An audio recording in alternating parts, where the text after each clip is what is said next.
Hi, I'm John Mark. Welcome to the Beaten Zone.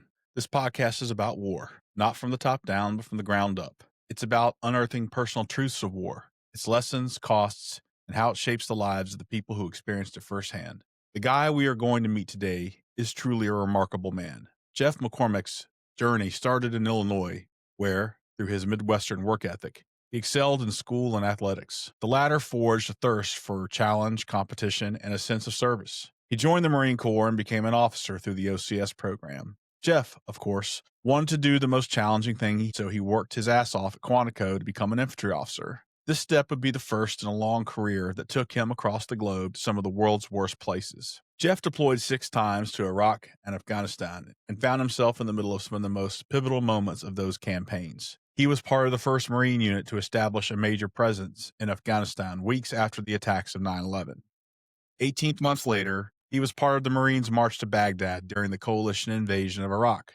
But it would be the next 4 deployments that would change the lives of Jeff and the Marines he led in Anbar Province, Iraq. During that time, this area was the most dangerous place in the world. It was a place where ideologically driven terrorists, insurgents, tribal leaders, and criminal gangs waged a violent campaign against the service members posted there. It literally became the focal point of a global movement of young men who wanted to fight Americans. This experience would reach peak intensity as Jeff's battalion was sent to Fallujah, where they served as one of the maneuver battalions charged with clearing the city in 2004.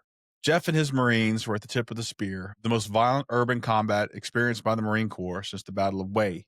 Fallujah was also the bloodiest battle of the American war in Iraq. I won't say any more about it. Jeff's going to tell his story today. The thing that I respect most about Jeff isn't that he's a highly decorated Marine with multiple awards for valor, a recipient of the Purple Heart, and has enough war stories for days of conversation at your local American Legion bar. What I respect most about him is that you'd never know any of this if you met him on the street. Instead of chasing the big bucks and fame, Jeff retired and went home to Illinois, where he now dedicates his life to his family and his students. That's right. Jeff became a teacher. He also taps into his love of sports by serving as a football and softball official. But it's not like Jeff checked out and left those experiences behind. He continues to work through the trauma he and his Marines experienced through those 6 deployments. He's very open about it too, and I think anyone listening in today who is struggling with the invisible wounds of war can learn a thing or two from him. To me, this is what makes him a hero. What I also hope is that Americans at home come to understand what they asked of guys like Jeff and think about them as they consider the role of the United States in the world moving forward. And now, it's my honor to welcome my friend, Jeff McCormack. All right, Jeff, it's great to have you here, brother. The second time around. The folks at home, I'm letting them know this is the second time I drug Jeff through this because I'm a rookie and I'm still trying to get my stuff together. So I apologize for that. So, Jeff, you and I have known each other for a long time. You've chewed a lot of dirt in some of the world's worst places. And what's funny about that is that like you're such a humble guy. It's not obvious that you don't brag about it, you don't talk about it a lot. And getting you here is a real honor because you're the very kind of guy that we want to bring on the show. Someone with just a huge depth of experience, but you also just have this, I guess it's like a Midwestern kind of humility about your service. And I think it's very honorable. But one thing I didn't know about you, you're a huge professional wrestling fan, dude. I am. I very much am. Oh my gosh. What is WWE. the best storyline right now in the WWE in your mind? I think it's got to be Cody Rhodes, and so he's a fighting champion. He'll take anybody on, and they just had one of the Bronze show up to Friday Night SmackDown, and Paul Heyman was like, "Well, we got to fight for the belt," and Cody Rhodes was like, "Fine, let's go for the belt." Yeah, I love Cody Rhodes. Well, Jeff, I'll start by asking, like, when you were growing up, like in rural Illinois, I mean, did you ever think that you would have experienced the things that you have experienced up to your No, never. No. My grandfather, who died when I was a senior in high school, he had joined the Navy in World War II, which everybody did for his generation. And he talked about it minimally. And otherwise, I had nobody else in my family who really talked about military. And I had never shot a gun until I joined the Marine Corps and went to officer boot camps.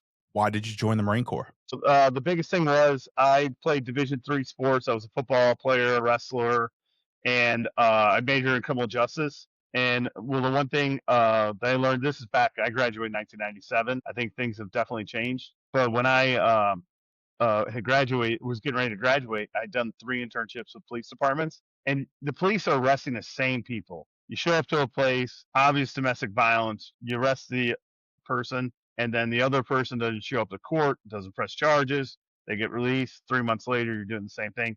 And that's why I kind of saw where police officers get very insular. And that's not that kind of person. I'm a people person. I like to talk to people, random strangers, strike up conversations. And so I was lucky that I had a professor my senior year, second semester, my senior year was a psychology professor, and he was a retired Air Force officer.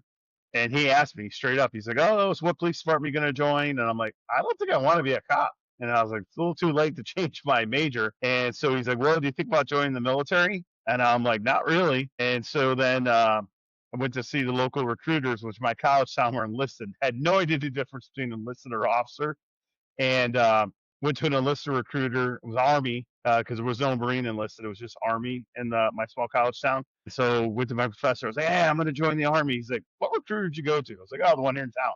He's like, "That's enlisted. You're going to be an officer. You're going to have a degree here in a couple months." He goes, "You need to talk to an officer recruiter." And so then I went to the officer recruiters, and just the Marines pushed me the hardest for the evaluation because running 3 miles, doing 20 pull-ups. And then all of a sudden, "Oh, by the way, you're going to run this obstacle course." And I thought I was already physically fit because I had played all these sports in college. And so I was just exhausted. I'm like, "All right, these are my guys."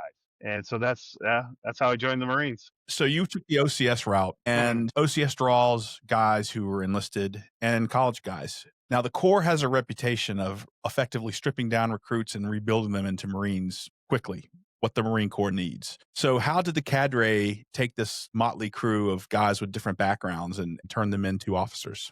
And so for me, like I had the discipline for I had playing sports and stuff like that, but I wouldn't make my bed in the dorm room. And so then, luckily, I was paired with a prior enlisted. He'd been a staff sergeant. He'd gone to college and then was going to OCS to become an officer. He was my bunkmate, and he was the one who really got me through. And he's like, "Hey, look, this is how you make the bed. So the corners, they bounce a quarter off of it."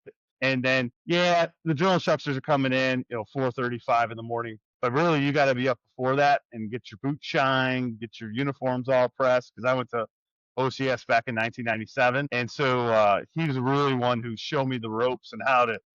Because the two things are, one is being physically fit when you go to boot camp. Because if you're not physically fit, all of a sudden now you're highlighting yourself. And the other thing is doing those basic things, making sure your uniform's squared away, your boots squared away, your gear squared away. And then after that, you can kind of make little mistakes here and there as far as knowledge and stuff, because you're not on the radar for messing the main things up. Keeping your gear and your uniform straight and being physically fit and being at least in the top third. You mentioned that up to this point, you never fired a weapon. Nope. Do you think that that was an advantage for you? Because what I've heard is guys like you actually come in, they listen to the instructors, and they are pretty successful. No, that absolutely right. So as far as like getting your stance and getting your form, and then the special thing is breathing and getting those sights lined up. And so because I didn't have any, grandpa had taught me this, uncle had taught me this, and so I learned from the best of the best. And so it really helped. And so through my Marine Corps career, I was an expert. I find it interesting because in the Army, officers don't wear marksmanship badges, right? Mhm. But in the Marine Corps, you guys do. So your Marines can see how good of a shot you are. I think that's kind of Yep, cool. it is. And then afterwards, you get, if you're expert, above the expert, second award, third award, fourth award. So they can start seeing the same metal plates, the same size, but if they Uh-huh. look close, they can see like you're a 6-time expert. So as an officer, you're done shooting the rifle as a major, unless I don't know, some special circumstance. Really, just a pistol after that. So What made you want to join the infantry? that was the hardest. And so it was like, okay, I'm joining what I considered, and I know your Army, and we can have that healthy debate. And Mhm. so, but I was like, all right, I'm joining the hardest service. And then I was like, okay, what's the hardest military occupational skill? And in this case, in the Marines, infantry. And I was like, all right, I want to be infantry. And so, yeah, it was just kind of that, collegiate uh, sports background and played sports through high school. I just wanted whatever the hardest path was, I wanted to take it. You're such a wrestler, man. You're such a wrestler. I love that. Yeah. Can you talk to me a little bit about the infantry officers course? Because what I've heard from guys who've gone through it, it's a very tough course. Yeah, I know, absolutely. So you think OCS, you're like, okay, and TBS, because TBS will do like the week in the field, and then you come back, do land navigation and stuff, and doing ranges and shooting. But then you come back to the schoolhouse, and you're learning all the admin stuff, and what it is to be a Marine, and so there was a good healthy back and forth. Infantry officer course, you're out in the field. They're like, you got your knowledge.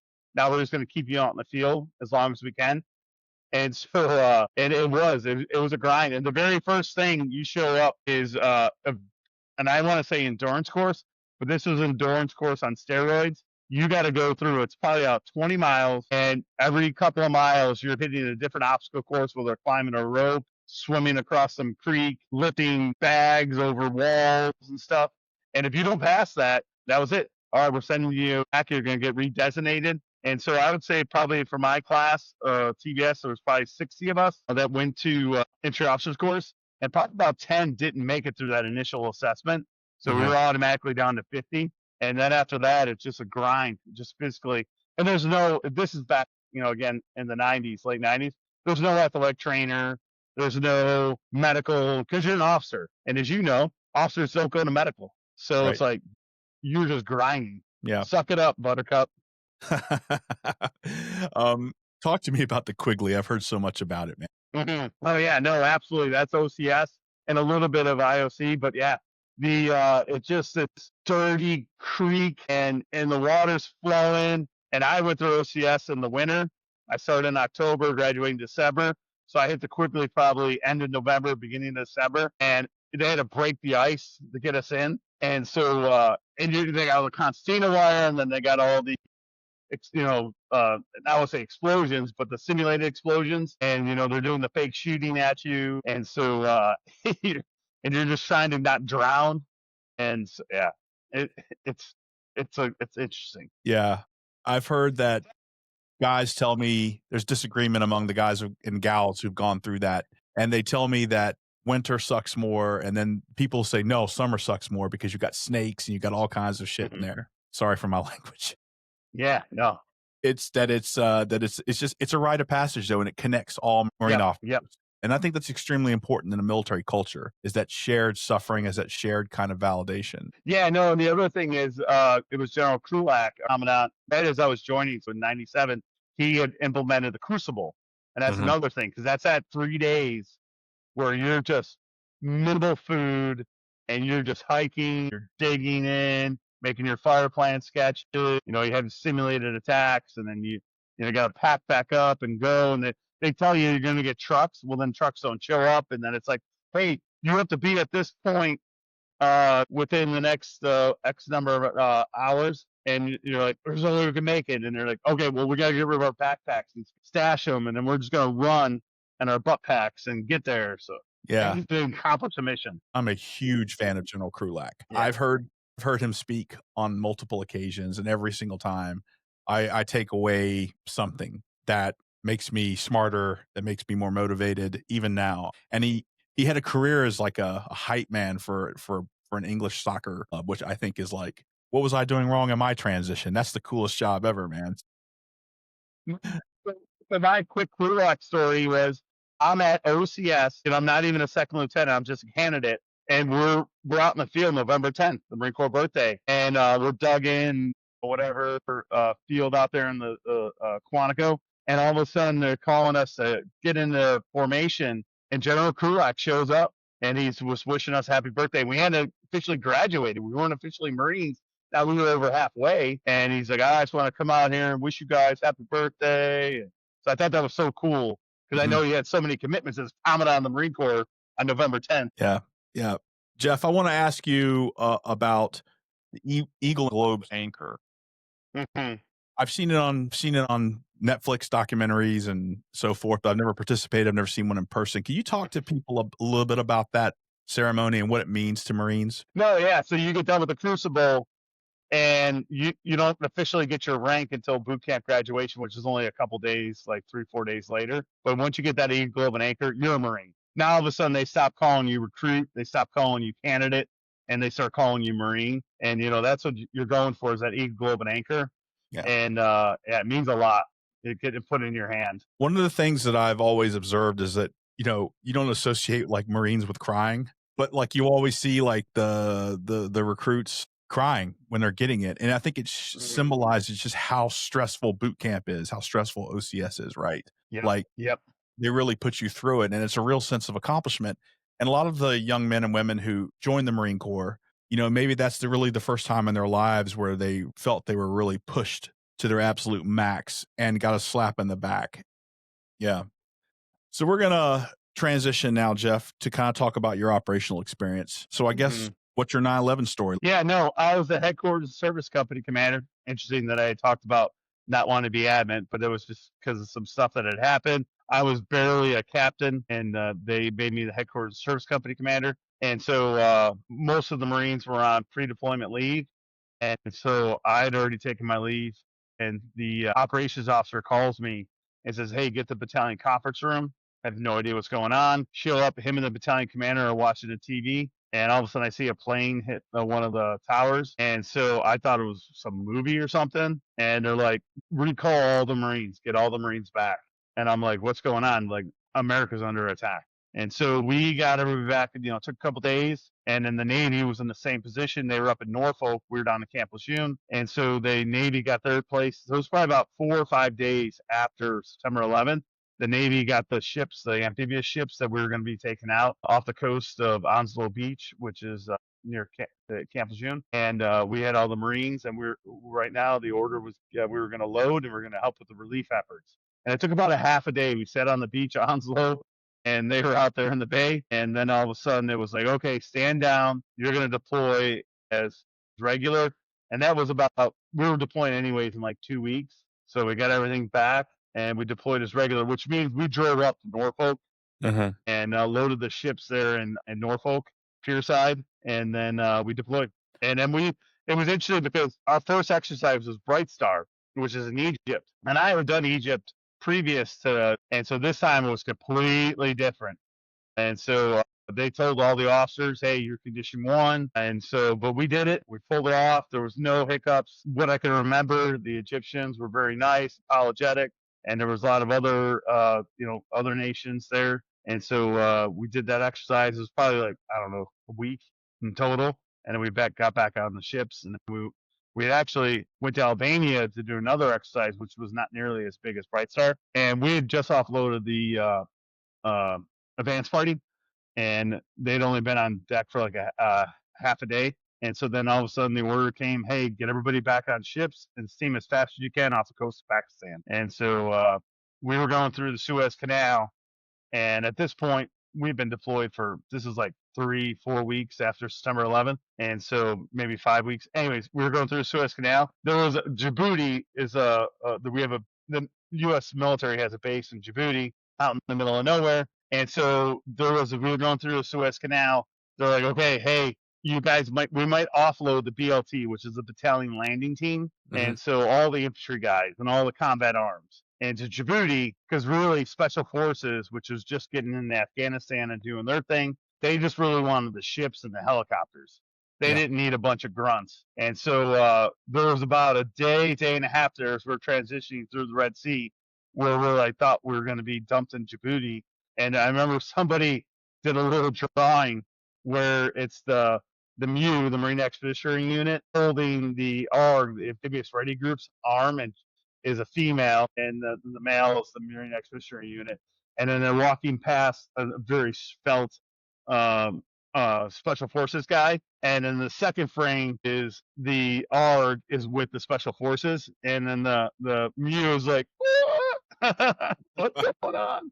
That ended up not happening, and we went into Pakistan. I was 26th Marine Expeditionary Unit, and we formed with 15th Expeditionary Unit, and we formed Task Force 58, General Mattis. So the towers were destroyed, and then you guys were already on cycle as part of the MU, and you were going to Yep, deploy. You were originally told you were going to go to Ground Zero to assist with the relief efforts. yep. And then you were told, no, you're going to deploy as part of the MU. as scheduled. Then you get to the Suez Canal, and then like, oh, we might have to outpost the BLT in Djibouti. And then he said, no, you're going to continue. You're going to proceed to Pakistan and wait further orders as part of Task Force 58. I think that's really interesting because, like, in the backdrop of all this, in the Situation Room at the White House, and in the Pentagon and the tank, there are all these like decisions that are being made, and Hmm. a lot of those changes are just a reflection, I think, of just how turbulent that time was, and our political leaders and our senior military leaders were trying to figure out like the best way to respond, and so now you have that thread between that and then the Marines on the ground and what life was like for you guys during that time. Must have been pretty chaotic. Yeah, no, and I'm at the other end. I agree. And that's what I say. The tank at the White House, that's the kind of the strategic. I was down at the tactical level. And then Mhm. somewhere there, you got CENTCOM commander at the operational level. And then never forget personalities. Right. So personalities always come into play. So I don't know what Marine generals were at the tanks or at the White House that were like, we need the Marines to get involved. Of course. I think too, Jeff, it speaks to what a strategic asset for the nation a MEU is. Because Mm, it really, I mean, you think about it, like moving an Army brigade combat team takes a lot of time.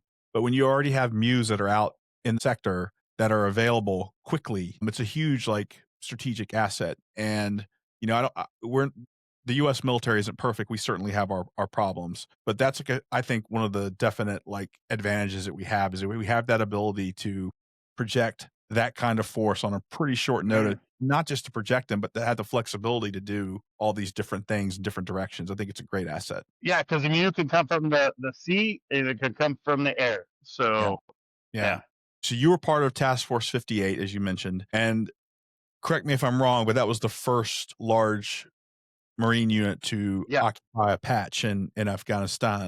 So yeah. what was your company's mission as part of Task Force 58? So initially it was funny because I was headquartered in service company, and I kind of in the back of my mind I was like, dang it, because I had been a rifle company executive officer, and then like due to some unfortunate circumstances by other officers, I became the headquarters service company. I was like, oh, I'm gonna miss this thing. I think I'm gonna be stuck on ship.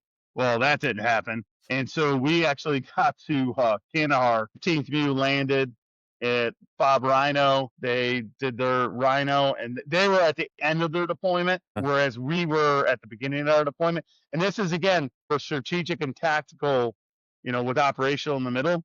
15th View was at the end of the deployment. Those ships have life cycles, and Mhm. so they have maintenance schedules they have to get to. And so if they don't, then all of a sudden you're taking the life off of a ship that was built for 30 years. And so if you miss these cycles, so 50 view had to kind of pull out and go home and reset. And so we were at the beginning of our deployment, so we had more longevity. So we leapfrogged 15th view, went to 26th, went to Kandahar, and so then we got there, and only a few days had gone by, and I had these IFABs. They were open air.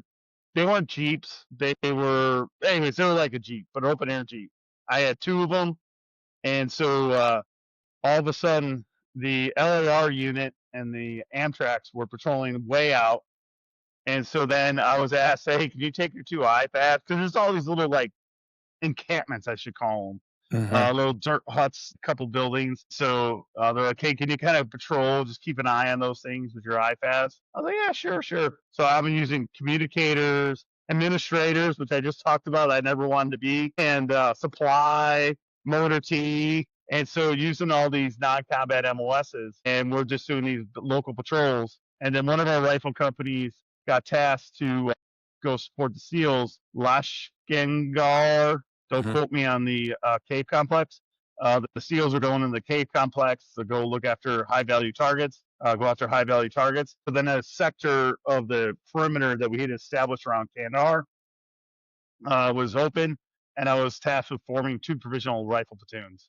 And Mhm. so all of a sudden we're in fighting holes and MVGs, and we got our fire plan sketches and stuff, and that went around for about, I don't know, a couple, because we got in like mid-November, it was before Thanksgiving, Mhm. and it was probably like mid-December. So we've been operating for about a month, and really not a lot had happened, and just there was a lot of Russian ordnance around. So I remember just the engineers, and then at this point, I just remember the first time I saw this guy's crazy. It was an NGO because it was a completely white vehicle because around Kandahar airfield was all these old Russian minefields, and he's just out there with this.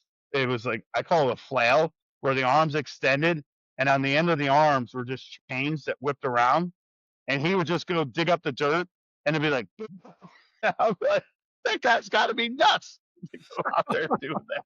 So That's really interesting because you hear a lot in kind of Marine Corps mythology that every Marine's a rifleman, right? mhm. What you described there is true. You basically took a bunch of Marines who necessarily weren't designated as infantry and you made them into provisional rifle platoons, right? Yep, That's exactly. And that's exactly where I had two provisional rifle platoons. Yep. interesting. And then the an ODA Mhm. uh, operational detachment alpha was up in Kaust, and they were basically building up what would become Operation Anaconda. And so to go after Bin Laden, I can't remember the valley's name. And so they were going back and forth between tribes to try and gather, tribal forces to go into this valley. And so they got ambushed, and they unfortunately lost one of their soldiers, one of their special operations soldiers. So they retreated to Kaust Airfield, which is significantly smaller than Kandahar Airfield, and they asked for conventional infantry to come provide their security because Mhm. they at that point they didn't know who they could trust. And so I remember my battalion commander coming up to me and saying, "Hey," because he was hoping that his battalion, the BLT, our battalion, the BLT, would get the mission to go into the that valley and go get Bin Laden. So he's like, "Hey, your guys have done so good this last 3-4 weeks, doing vehicular patrols, manning part of the perimeter." He goes, "I think you guys can do this. Can you take 50 of your Marines and guide security at the significantly smaller airfield for this ODA?" And so Mm. I was like, You told me a cool story about your insertion into Kaust on an "Oh old yeah, Indian helicopter. You got to tell us about that. yeah, no." So we initially flew up to Kabul, and then we were gonna the CH-53s were gonna refuel, and then they were gonna take in some in Kaus. But Kaus is inside a bowl, and so it's like 10,000 feet, and so the CH-53s couldn't get over, because we're all jocked up. We got all the gear. We're bringing everything because we have no idea where we're going back to Kandahar, and so they couldn't make it. So they retreated back to Kabul, and at that point, I think the ODA team that was holed up in Kaus, they had got a probing attack. So they were like, "Hey, we really need conventional infantry now." Because in ODA, you tell me what, 10 to 12? I think it's 10 to 12. They're not very big. And Yep. so 10 to 12 soldiers with whatever other agencies. And so they're like, "We need this." So all of a sudden, I get escorted to this compound in Kabul, the capital. And this guy wearing total civilian clothes, bearded out, he's like, "Okay, hey, we're gonna get you into Faust tonight." And I'm like, "Okay." He's like, "Hey, go ahead and here's whatever food, water, and stuff you guys need." So me and the 50 Marines go into the compound, and then all of a sudden, I'm pretty sure I know they were Heinz. I can't remember the number. Heinz 15. It was a Russian helicopter, and these things land, and they're rust buckets from the outside. And I go, "We're gonna die. We're all gonna die tonight." And so then we go into them, these rust buckets that are painted with this primitive Russian camouflage, and we go in, and they're all jocked out. They got all the screens and all the stuff you'd see on one of our aircraft, and the helicopter gunners and pilots. They got the full, MDG, and so I was like, this thing just looks crappy from the outside, but this thing's a BMW on the inside. So, Sounds and like they got us in no problem.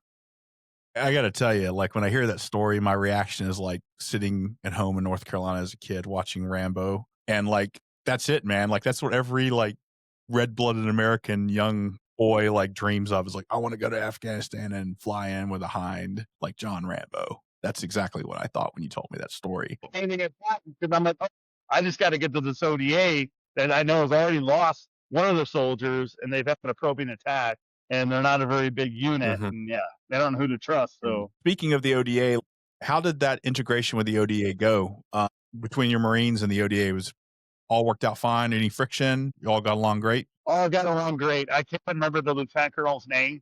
Mm. Because he gave me a big hug. And so, because again, he's like, all right, I got 50 Marines now. All right, let's go. And Mhm. so, no, it was all great. And a matter of fact, they were doing airdrops to get their supplies. And he'd be like, hey, what do you guys need? And so, I'd be like, oh, can we get shavings? My Marines were like, because at this point, we've been there for a couple weeks, so they're running out of shaving supplies. And the ODA guys got the beards. And so my Marines were, hey, sir, I think we need to shave every other day. And I'm like, no, we're Marines. And so, like, I was like, can you get us some shaving kits? He's like, yeah, we'll get that. I've heard guys in the early days of that campaign talk about the battlefield conditions at that time, and frankly, it sounded a lot like the Wild Wild West. You have all kinds of unit government agencies. You've got Yeah. Afghan leaders coming in, jockeying for position in the new order that would become Afghanistan. You have mines, you have old Russian ordnance. Is that kind of an accurate reflection of what you observed during that time? I know absolutely it was exactly that. Because I remember climbing through because there was all these old Russian aircraft that were, had been damaged, blown up and stuff. And so on the Kanar airfield, I remember going through with my first sergeant and being like, we're just like climbing through whatever Russian aircraft and stuff. And I was like, this is cool. And I already got some photos buried somewhere. Yeah, no, exactly. You said the mines. That was the biggest thing because there was just mines everywhere. Yeah. Now, you mentioned in your prep call, one of your unforgettable days was the loss of service members who were piloting a resupply for your base. Can you Yes. share a little bit Yes. about that and kind of like what it means for you today? We've only been there for a couple days. This is before the ODA asked us if we need anything for they were doing the drops. Mhm. And so the pallets coming down in the parachutes. And so the MEU had called me and said, hey, what do you need? And we, made a perimeter around Couse Airfield, with the 50 of us and fighting holes and stuff. But we had no concertina wire. And so we had no stakes and stuff like that. And so I was like, oh, this is the stuff we need. And so they loaded it up in two CH-53s.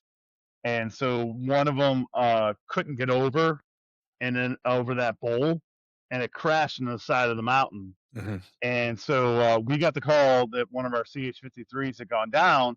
And for us, this is probably like, I don't know, 30, 40 kilometers, but then we got to go around the bowl. And so I was like, okay, we're going. And they're like, no, because the MEU, the Marine Expeditionary Unit, has what's called a trap reaction force, a tactical reaction force, a tactical reaction platoon that is trained to go in if a helicopter goes down or a Mhm. plane goes down, American goes down. And so like, no, the trap's on the way. And so they got there and the pilots were alive, but the crew in the back, and one of them was a female lance corporal who was Hispanic, and she was from Gary, Indiana. They had got crushed by the pallets of concertina wire and stakes and stuff that we had asked for to make a solid perimeter. And so I was like, I just felt terrible because I was like, I asked for this stuff, and now these people I've never met just died trying to bring it to us. It's a stark reminder, that casualties in these sorts of conflicts just don't happen with combat formations. That everyone out there, if they're a sustainer, if they're support personnel, they're all out there at risk, and oftentimes they go really unappreciated, in my opinion. And Yeah. the fact that you still reflect upon that, I think speaks to your character, man. And I salute you for that. So we're gonna fast forward to your redeployment because you've got a lot of ground to cover tonight. When you guys redeployed, did y'all imagine that the war would last 20 years? No, no, not at all. And Mhm. so, yeah, I remember specifically the not wanting to leave because I knew they were building up for Operation Anaconda and talking to the operation officer on the satellite communication. And I was like, hey, the ODA said they can just fly us back because it was going to take, a few weeks for the ships. And he's like, absolutely not. We're not leaving without you guys. And so, yeah, never thought it was going to last as long as it did. How did the withdrawal from Kabul hit you and your teammates? It did because I was getting ready to retire, and so there was a lot of mental health issues I hadn't dealt with. Because Mhm. again, you being an officer, you understand. We're the stalwart. We're the North Star, and so we can't have any flaws physically, mentally, and so I knew I was retiring, and I was like, okay, I've got to go see some mental health professionals, and Mhm. so I remember going just south of DC, the big army base, Belvoir. and going to their behavioral health center and unit. And I was like, okay. And going in, and they're like, hey, look, have you tried to kill yourself? I'm like, no. Are you trying to get medicine? They're like, no. I was like, okay, I just want to talk. And they're like, okay, is there any way you can wait? Because they were just overwhelmed with all the Afghanistan vets that were like, well, why did so and so die? Why did so and so die? We're just pulling out. And so I was like, okay, I am not at that point in my and so I was like, I completely understand. And so yeah, and this was like I retired the end of 21, so this was probably like the summer of 2020. Is that when we pulled out of Afghanistan? Yeah. It's like summer 2020. Yeah. Yeah. And so no, it it it was just incredible to see the amount of stuff that was brought up.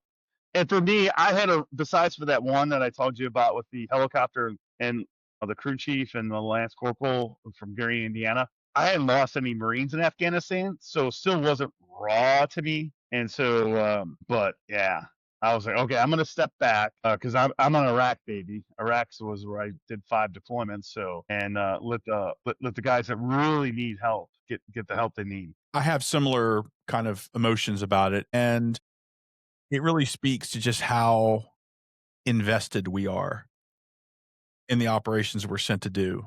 And we all want to see the fruits of our labor, the sacrifices that were made to turn out to be something good for the world.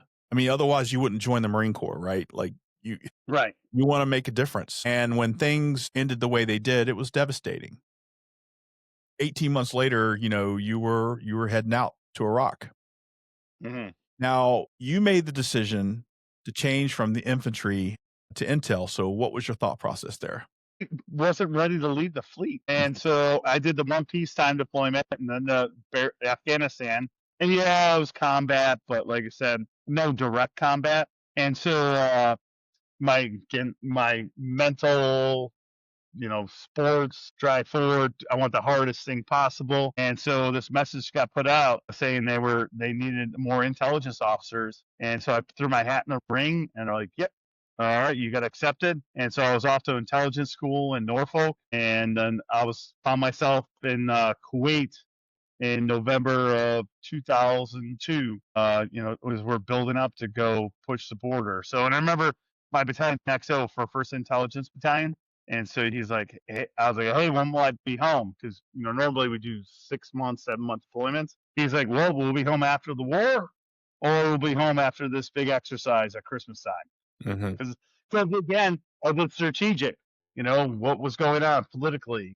So I deployed as an individual guy, and I won't say it was a whole map headquarters. It was kind of like a super advanced party. So the MEF commander was there, but not First Intelligence Battalion. We didn't have all the battalion because we were showing up in mid-November of 2002, and I remember thinking, okay, we're crossing the border tomorrow. And I remember some more senior officer going, there's maybe one infantry battalion here. He's like, we're not crossing the border. We're just getting all the framework of the admin, the structure together before we bring in the actual meat that's gonna do it. When you guys occupied your position in Kuwait, were you out there in the middle of nowhere? Yep, Commander, baby. We were in a tent just made of like canvas. And I remember all of a sudden I'm intel reading about these scuds from Iraq. And I'm going, well, if it hits here in Tent City, we're all done because we're just living in canvas. What was the vibe in the unit once you got everything assembled and you guys pretty much knew it was going to happen? We started doing those exercises. And then December, I remember, was one of the bigger exercises with the Sea Flick. And I know it was Army led. And I remember this was like late December or early January, and I was on the intelligence side, and so it was a 2-star general for the CFLIC, the Combined Forces Land Component Command, and somebody like a colonel asked this 2-star, okay, what's going to happen after we get to Baghdad? He's like, don't worry about it, don't worry about it, don't worry about it. Yeah, and then the combat units started showing up for us. Our 1st Marine Division showed up, and then they even brought in our 2nd Marine Division. So the Marine Corps emptied the bench. The Hmm. Marine Corps was all in on that march up to Baghdad. Yeah. There would have been something else that would happen somewhere else in the world. There might have been a lone Marine Expeditionary Unit out there, but that would have been about it. I keep coming back to that thread between politics and strategy all the way down to tactics. I spoke to a guest in a few episodes ago who was a BLT commander in 2004 in Afghanistan. And he told me during their workup that they had a lot of Marines that were getting diverted to Iraq during that time. Mhm. And the second order effects of like, okay, so now I've got like to do the workup with a smaller group of guys I'm normally having to have. And then at the last minute, getting new Marines. I mean, these two operations, particularly for a small organization like the Marine Corps, the planners must have been pulling their hair out trying to figure out where everyone was going to go. And it No, seemed like no one had a crystal ball. We're going to be fighting these things for 20 years at the time. It was tough days, man.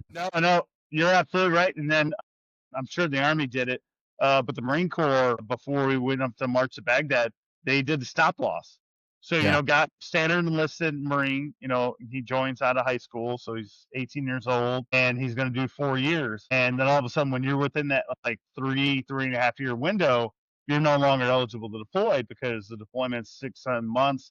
And then you do the workup, that's even more. And so they usually are just go to these little B billets and go do stuff around base. And so all of a sudden the Marine Corps was like, nope, you're stop loss, go over to Iraq. And you and I spend a lot of time talking about strategy down to the tactical level, but at the end of the day, there is a Marine at the working end of all these decisions. The stop loss for folks at home, it basically means when a person has ended their enlistment, the Department of Defense basically said like those folks have to be stabilized. They can't leave. They have to fulfill their tour so that we can get these rotations and everything stood up. The stop loss was devastating to morale for the Mm-hmm. people that were affected Yeah. by it. And frankly, it's risky because some guys can compartmentalize and say it is what it is, and I'm going to do my duty. And some guys and gals that didn't respond well to it. Right. Frankly, Right. I witnessed a couple times where guys were a liability to have out there. It's like it's better not to have this dude out here. His attitude sucked, Yep. and understandably, but it's difficult. And I think a lot of folks who didn't experience that, it's a bitter pill to swallow if you were just gonna do your initial enlistment and head home. Happened to a lot of officers too, a lot of officers as well. Yeah. Yeah. So the MEF, of course, I was down on the V Corps side, the Fifth Corps side on I guess it would be the left hand. That would be the West. Yeah. You were the left of the Tigris. We were the right of the Tigris. That's right. So the MEF's axis of advance was basically Kut, Nasiriyah, those kind of key areas heading to the north. Now, Fifth Corps on the left flank was indexing for speed. It's like we got to get to the Karbala Gap. We've got to take out the Republican Guard divisions. Yeah. The Marine Corps, from where I stood, seemed to be moving pretty deliberately. Mm-hmm. They were grinding through those urban areas, Kut, Nasiriyah, some tough fights in there. Yeah.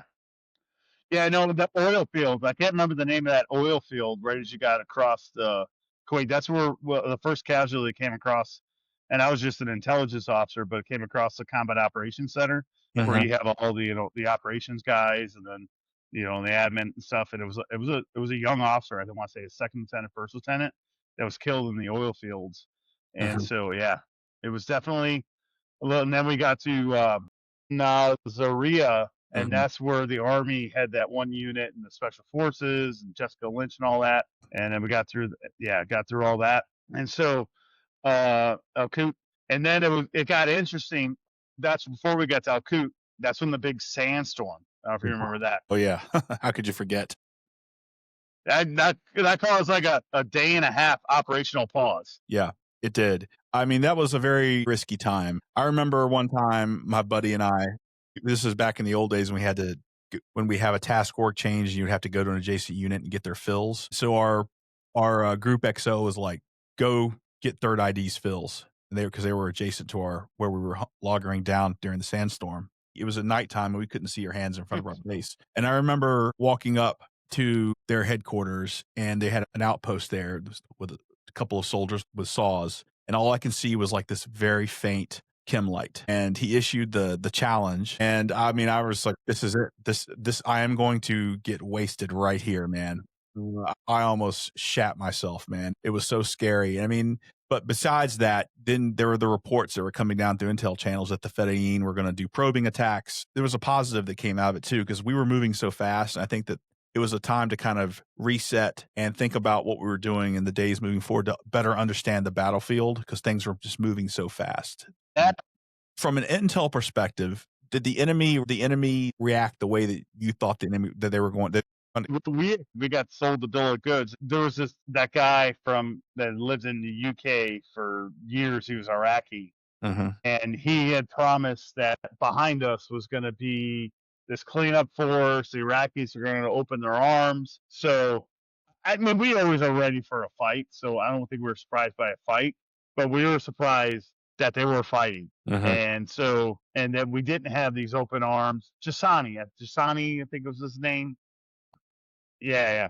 So, anyways, in our fight, we lost Marines without a doubt, and so our probably hardest fight was getting into Baghdad. There's a famous photo, well, at least on my end, wearing my Marine Corps shirt, of just basic riflemen crossing the bridge over the Tigris into Baghdad, and they're just covered in grit and blood all over their arms, and they're just getting in. So yeah. Do you think maybe because of what happened in Afghanistan and what happened in Serbia, we put too much stock in how successful the air campaign was going to be? No, I think you're absolutely right. Especially after the Gulf War. Saddam made the mistake of launching hundreds of tanks and became the Valley of Death.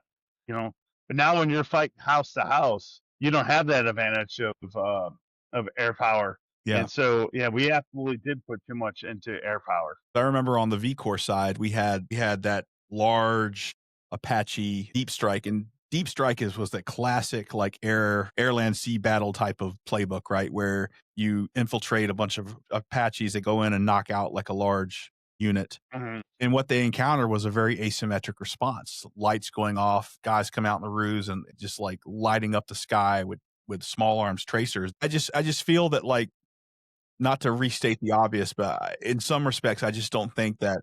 I don't want to say it was hubris. Maybe it was. There was some times where it's like, wow, there's a real lack of respect for the enemy. On our side, we felt that they put up a stronger resistance than what many of us were thinking. Yeah, no, 100%. And then then we get to Baghdad, and the bill of goods that I got sold on my end was, okay, that's it, we're going home.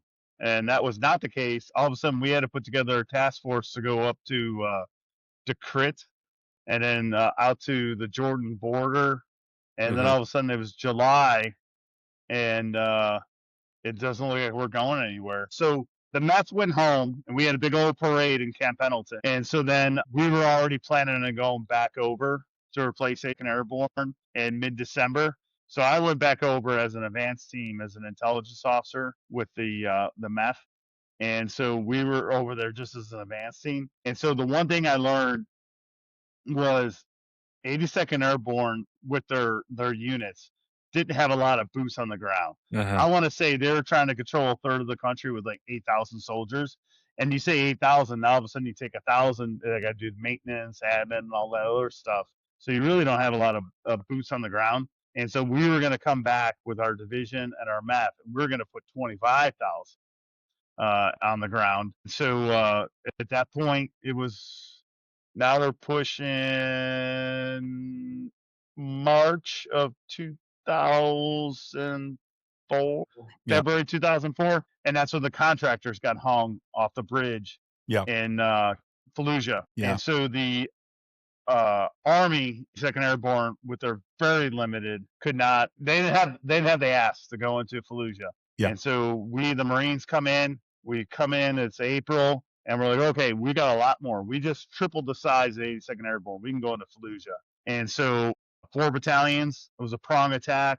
One from the northeast, one from the northwest, one from the southeast, one from the southwest. Classic. And we did not pull any units from anywhere else in the area of operations within the country. And so that was the April attack, Fallujah. And it probably lasted less than a week, 3-4 days.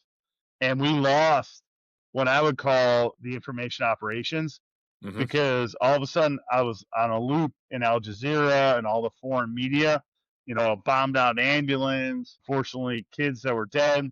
And so we're the aggressors. And this is, again, strategic.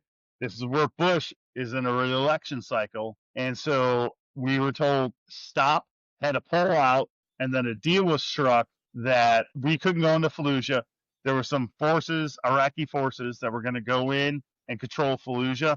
Well, my unit, 3rd Battalion, 1st Marines, we got there early May, late April of 2004, and we were responsible. That this is Fallujah, we were responsible to see around it. Kandahar, Abu Ghraib, Zidane, and so everything to the right of Fallujah. And so that's where everything, because I'm the intelligence officer for the battalion. Everything we're getting is all the bad stuff is coming out of Fallujah because we can't go in. There's a buffer around the city of Fallujah, and so it was really a tough summer because we could not go in to where all the caches were, and we were just getting these hit and run attacks and losing Marines. Yeah. Everyone I've talked to told me at this point, the Iraq security forces, I'm not questioning their bravery or their patriotism. I'm just their capability, right?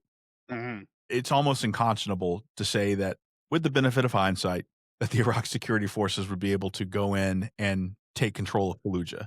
I mean, that is a non-starter. And during that time, it was so important because people have to understand, like, you have Baghdad over here and then you have this highway that connects to Fallujah. So a lot of the accelerants of that violence was making its way from Fallujah into Baghdad. Mm-hmm. And so your unit, the way you described it, you guys were kind of right in the middle. And Mm-hmm. that probably explains why you had so many hit and run attacks and so many IEDs. It was definitely a tough summer based upon your description. You know, at this time, you were one of the few guys in the Marine Corps that had boots on the ground time in both countries, Afghanistan and Iraq. There weren't a lot of guys and gals during that time that had that kind of experience. Can you Mm-hmm. talk to me a little bit about like the similarities in the campaigns and the differences? Yeah, no, there was definitely different. Afghanistan, there was no country. It was just plots and people, and so there wasn't a lot of communication. And so in Iraq, they knew they were in a country, so there was a lot of communication. And Iraq was a country, and we invaded that country. And Mhm. so one of the big things we haven't talked about yet is the decision was made again at the strategic level to no longer pay the retirement uh, paychecks to the Iraqi military. And I remember thinking, like, oh my goodness, that is going to be bad. Mhm. But the in Iraq, that decision was made, and I assume at the strategic level, it wasn't just a whim by the ambassador. So the that all of a sudden put a whole group of people who had military training and had connections. They lived in different parts of the country, and Iraq has a communication system. They have cells, they have all the stuff, they have internet. I remember going to a trash pit once, and an actual trash pit, and there was this makeshift house in the trash pit, and we go in there, and they got a satellite dish, and they're watching European soccer. And I go, that never would have happened in Afghanistan, at least my time there. And so there was no cell towers in Afghanistan. So there was no communication from one end of the country to the other end of the country. But in Iraq, there is. So all of a sudden, we just lit up that network. And so that was a big difference because Iraq was a lot further developed Mhm. as far as a country, and Afghanistan was not. They were still very valley based. I think you hit the nail right on the head, and not even with the benefit of hindsight. When the announcement came down about disbanding the Iraqi army, I was just like, "Are you kidding me?" I mean, there was historic precedence for these sorts of decisions. I mean, after World War II, there was the push for, denazification, and I'm not questioning Yeah. that. The senior leaders had good reasons for that. However, there was disagreement among some of those senior leaders because some were arguing, "Well, yeah, I mean, like anyone who lived here during that time, Right. government servant, they were gonna be part of the party, and that's the way it is, and by denazifying, we're not gonna be able to rebuild the country." And there was that debate and that friction. I didn't see any real evidence of that in all of my studies since I've retired, that there was any really kind of debate about de-Baathification. I mean, I just felt it was a decision that came out of nowhere, and I have to believe it wasn't very well considered, and it was disastrous, man. I mean, it was disastrous. I mean, engineer, Hugely. sewage, then there's the army with military training, as you pointed out. I mean, it was such a It was such a dumb decision. It wasn't too bad getting to Baghdad, and it was when we came back and we replaced 82nd Airborne, and then all of a sudden these IED attacks and EFPs, they're born out of Iran. Explosively formed projectiles. Thank you. All that stuff started happening. We were taking lots of casualties. Yeah. And so that was a network we had put together by saying, hey, we're not going to pay your retirement. But the other thing I was getting to is me being an intelligence officer, I had to do summaries. And so we weren't allowed to say that they were insurgents. We had to say something weird, like they were anti-Baptist forces. Non-compliant forces, NCF. Thank you. Yeah. Wow. What a cynical PR move and political move. Non-compliant forces. We were strictly told we were not allowed to use the I word in our reports. Right. Yeah. I mean, Jeff, it's easy for us to look back in hindsight, but again, I would argue that at the time, as a dumb captain, I was like, this is stupid. This is insurgency. At this point, I'm sure what's going on in the Army, the battalion commanders and the colonels, they were talking to Vietnam veterans that had to deal with the same thing. Right. And so, and we're like, you can't call them, like, what? So. Oh, no, Jeff, I mean, you really saw the role of politics, the long arm of politics at play in the decisions. And let's just forget about like the litigating the history, but down to the Marine level, down to the soldier level, it increased the risks for them exponentially. It made their jobs 20 times harder. Yeah. And I think that we lost those first 3 or 4 years, we lost so much momentum. So then all of a sudden you're like, oh, we got to get a mayor of Parma, which is northeast of Fallujah. You can't hire anybody who had been a lawyer or who had been, like you just said, a civil servant. You have to just get some random dude who had no affiliation with Saddam Hussein. And that random dude has no ability to lead a city, to figure out the sewage, trash pickup. Hey, y'all, it's John Mark. Before we get back to Jeff, where he will talk about the Battle of Fallujah, I want to remind everyone that if you enjoy this content, please like or subscribe. I make no money from this project, but my goal is to use it to generate funds to support Operation Freedom Paws, a nonprofit organization that matches service dogs with veterans, first responders, and children in need. So how does all this work? As trauma, disability, and illness erodes all aspects of life, from relationships and work to physical and mental health. OFP's clients and their carefully matched canines enter the service dog training program together, undertaking a transformational journey.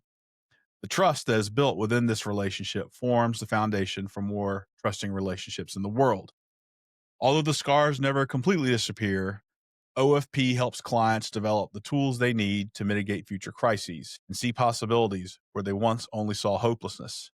This change is life-altering for our clients and their families. So how can you help? Well, please like and subscribe so we can generate enough engagement, qualify for programs that allow the Beaten Zone to route all proceeds to OFP. Want to learn more about OFP? You can check out the description below.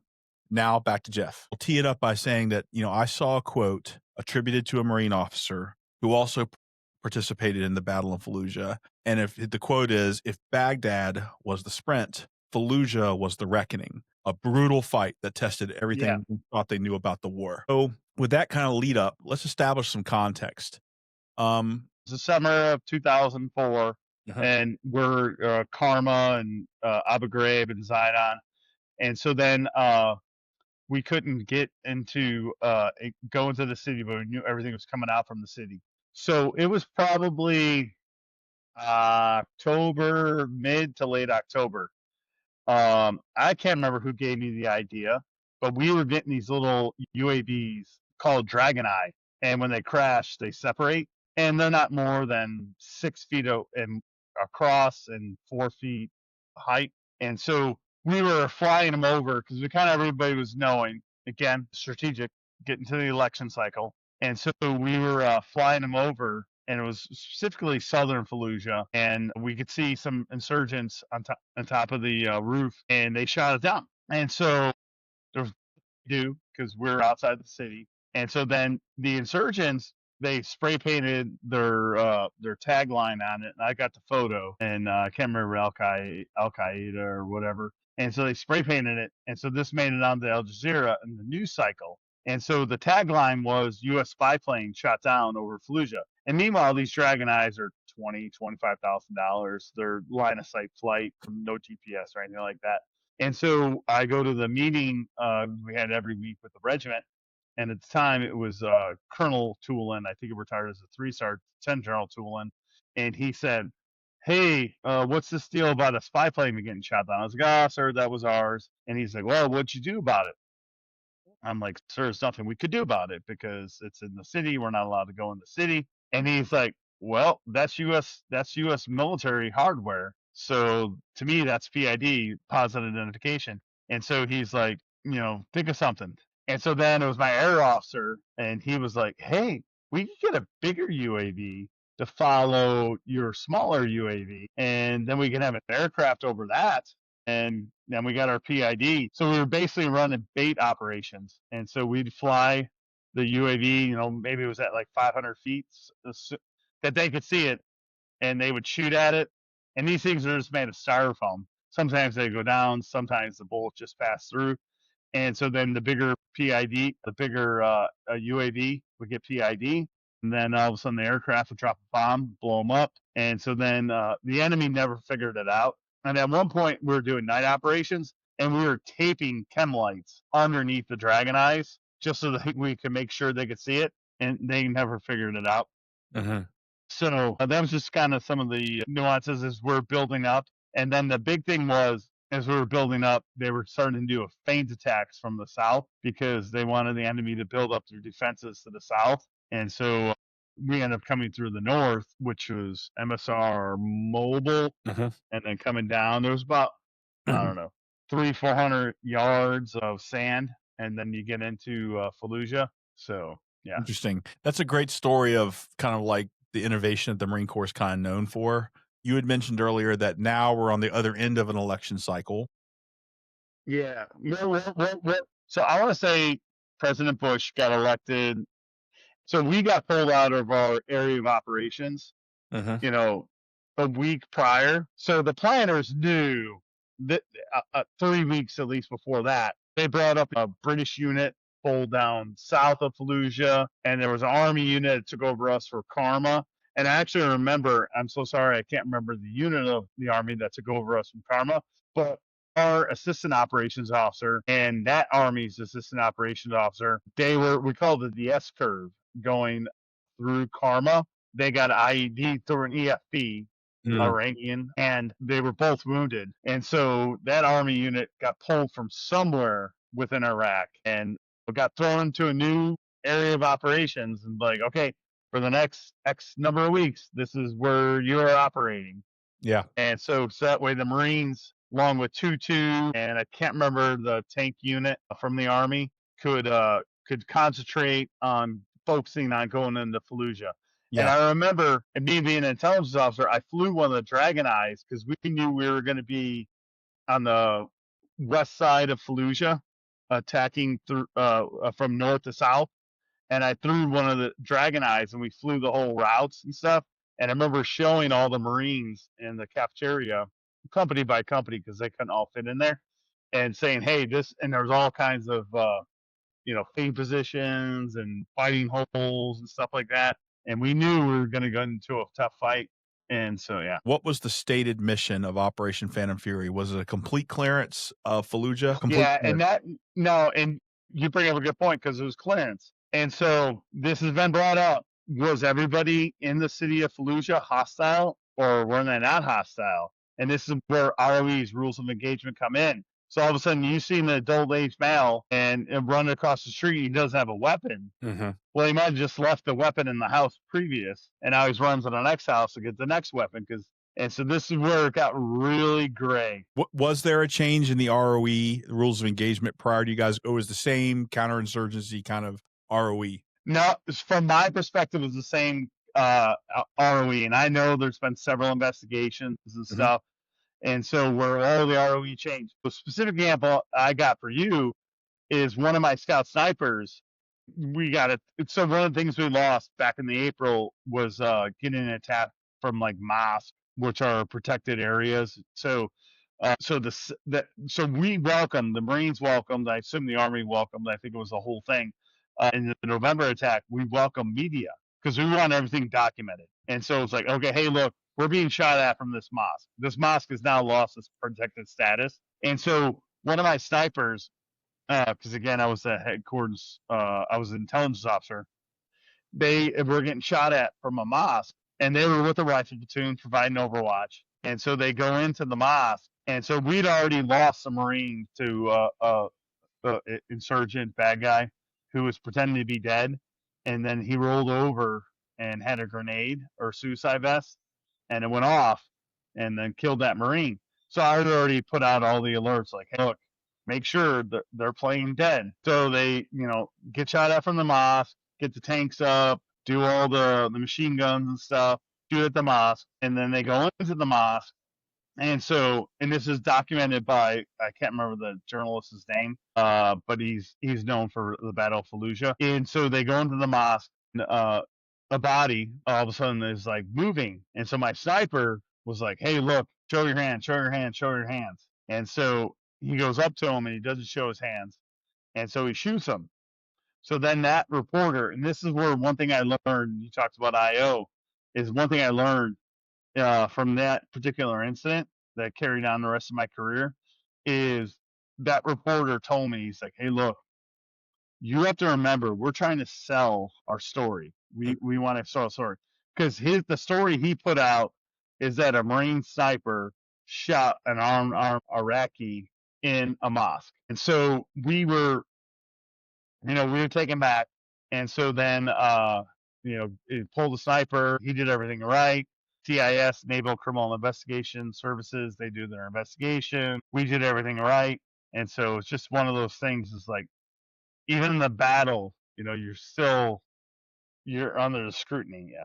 Man, it's such an important point. And as an outsider, I hear what you're saying, and I can understand the logic of allowing embedded reporters in the formation, right? But it's such a risk because, as you mentioned, the image, a Marine shot a guy in a mosque, right? Now, you guys did an investigation, and it wasn't just like a command investigation. You actually brought in NCIS, an independent Yeah. investigator. You did all that work. That probably took days to be able to complete that process. Yes. And in the meantime, that image is out there. It's all over the world. I mean, it's the classic dilemma that you have about the decisions to bring in embedded reporters. So I think a lot of people who aren't familiar with the operation have this vision. Okay, cool. They invaded. They attacked Fallujah. They cleared Fallujah. A lot of people who don't know probably say, well, they probably brought in a unit from the States who came in and cleared it. Nope. What really happened was they actually took units that were already in other areas that had been fighting for months, right? And they detailed them to Fallujah for the operation. They detached other units from other areas to come in and fill those gaps that they had left. So, in my opinion, that increases the risk for a number of reasons. Can you kind of talk about the challenges associated with sourcing units that way? That's exactly what we did. And so, or was decided, is because they were going to bring any other units in. And so now all of a sudden you're thin on the other areas. And so a lot of folk, this is history will show, a lot of from Fallujah were able to squirt out and they went to Ramadi because the next big battle for the Marine Corps was in Ramadi because Ramadi was pretty much empty of any boots on the ground from the U.S. military side. And so then all of a sudden they set up shop there. And it was, I think, 2006 is when the I think it was 2nd Battalion, 6th Marines. They had to have a tough fight in Ramadi, which is not talked about. With special forces, they weren't alone. And yeah, Yeah. I mean, and then, there's the Fallujah attack, and then there are the units that got sent to the areas that were left occupied. Yeah, unoccupied, right? So much of survival on the roads in Iraq is about understanding your environment, the ability to smell things and to see things because it's like being a cop. You have that beat mentality, right? This is my yes. And so for those units who occupy places like Karma, who, those types of areas, those were dangerous areas. And you're taking guys who don't know the area, don't know the leaders, and you're putting them there. It's dangerous for them too. and I'm pretty sure we probably had casualties as a result of that. Not questioning it, but Yeah, it's just an effect yeah, of what happened. yeah. There was no units brought in from stateside to Yeah, these boots on the ground. Maybe some aircraft, but no, yeah. nothing from. And then those soldiers are also, like, exhausted. They've been fighting for months, Yeah. and it to me, it's just it just added a layer of risk to the operation, Hmm. to have that. And then, of course, the guys that are operating in those areas that were left occupied, there's a little bit of moral hazard as well. You're not gonna deal with the results of your actions, right? There's gonna be another unit that originally occupied that battle space is now gonna come back in and have to deal with all the stuff that got screwed up, Yeah. Yeah. which is just risk upon risk upon risk. And Yeah. the consequences of, it seemed like during that time, like every time we would do something, we'd create 5 more problems. Hmm. What it felt like during that part of the campaign. Who am I to say? Yeah. You were the one that was there. And just a quick story. I love special forces, and so in 2008, I was in Ramadi. Things had calmed down, and we'll maybe talk about the Sons of Al Anbar, Sons of Mhm. Iraq. So we're in Ramadi, Infantry Battalion, First Battalion, Ninth Marines, and everything's kind of calmed down. Well, I'm the battalion operations officer, so we've gone back to infantry, and I'm pretty sure it was SEALs. We get a quick message: "Hey, SEALs are hitting a target in Ramadi. They don't need any help from you. Go ahead." So we're like, okay. Well, they took a female and ended up being like the major tribal sheikh's daughter. They took a female for whatever reason. Well, that following morning, we had all kinds of protests, and this went all the way. The commandant was General Conway at the time, and my battalion commander got a call from General Conway being like, "What?" Because he had done several months, 2 tours in Iraq, and had developed a relationship with the sheikh. And so the sheikh had a direct line to Conway and was like, "What the heck?" And so my battalion commander was like, "We got like a 5 minute warning they were going in. We had no idea." Well, the SEALs ended up releasing her like the next day, but for like a half a day, 3/4 of the day, we were just under the gun. Luckily, nothing bad happened, but it was all these protests and stuff. And then all of a sudden, like, oh, you could take her. And I still to this day have no idea why they took her, but then released her. And yeah, I just remember my poor commander, my battalion commander, talking to the commandant. He's a battalion commander in Iraq, and he's talking to the battalion commander. He's like, I didn't know. It's not me. It's a complicated battlefield, man. Uh, Yeah. and the Marine Corps is a very small organization. Yeah. Word gets out really quickly. That's pretty interesting. So now you've gotten your forces for the operation position now, and you're getting ready to go in. You mentioned earlier that there was a call out for non-combatants to leave the city. Yeah. 100%. So it was pretty clear to anyone who remained in the city that they were going to be considered a combatant. How did you see like the enemy and the civilian population reacting to those call outs?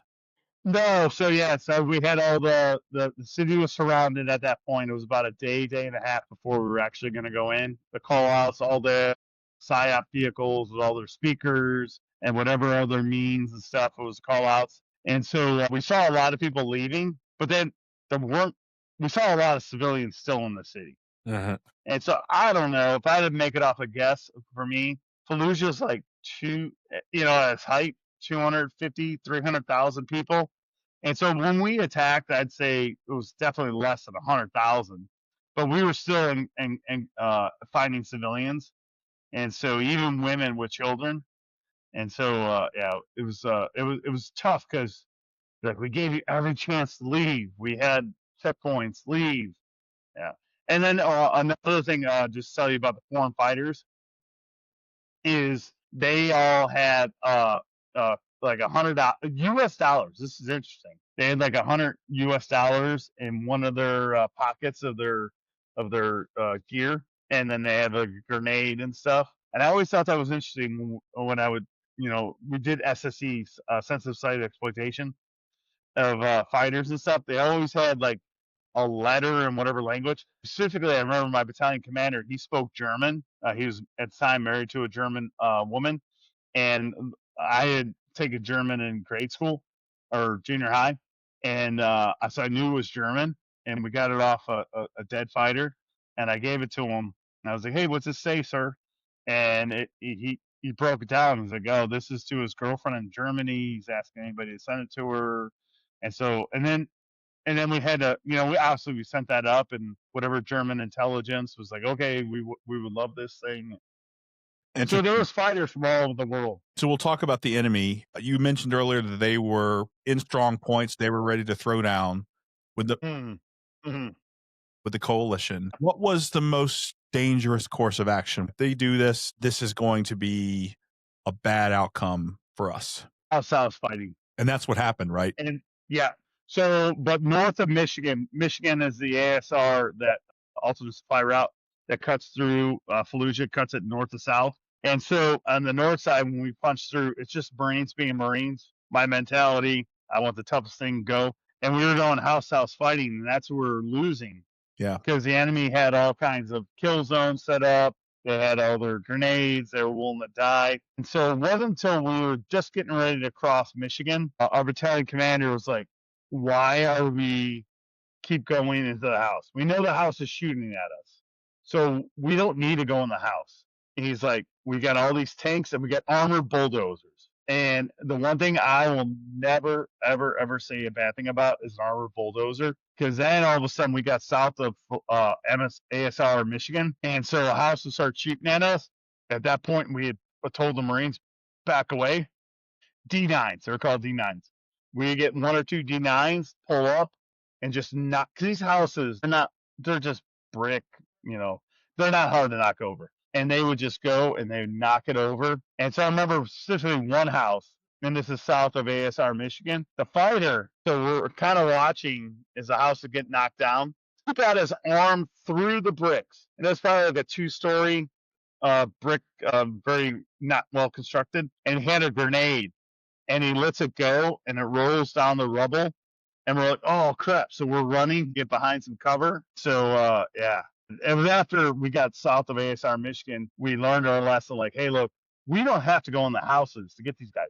Let's just surround the houses, and they would do the call out saying, "Hey, you're surrounded, come out." And then at some point, just bring up the tanks, bring up the D9s, and be done with it, because we don't need to, because we lost so many Marines north of ASR Michigan Yeah. doing house fighting. I do want to ask about some of the enemy tactics. Now, obviously, as you mentioned, they were in strong points. They were almost inviting you in for house to house fighting, as it appears. But it goes beyond that too, right? We're talking about improvised explosive devices that were probably throughout the city, I'd imagine. All that, they had well defend. They had been able to build up for 6 months, and luckily we had done those couple of feints going from the south. And so they're kind of, especially as we got south of ASR Michigan, they had built their defenses facing the other direction than we were coming. So that worked. And that's the operational level. And so the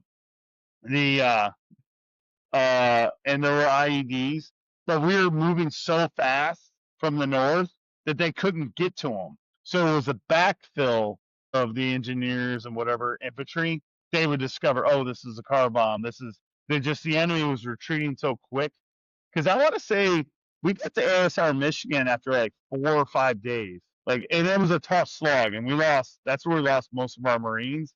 But it was like a tough. And then once we got south of ASR Michigan, that's where it got more deliberate.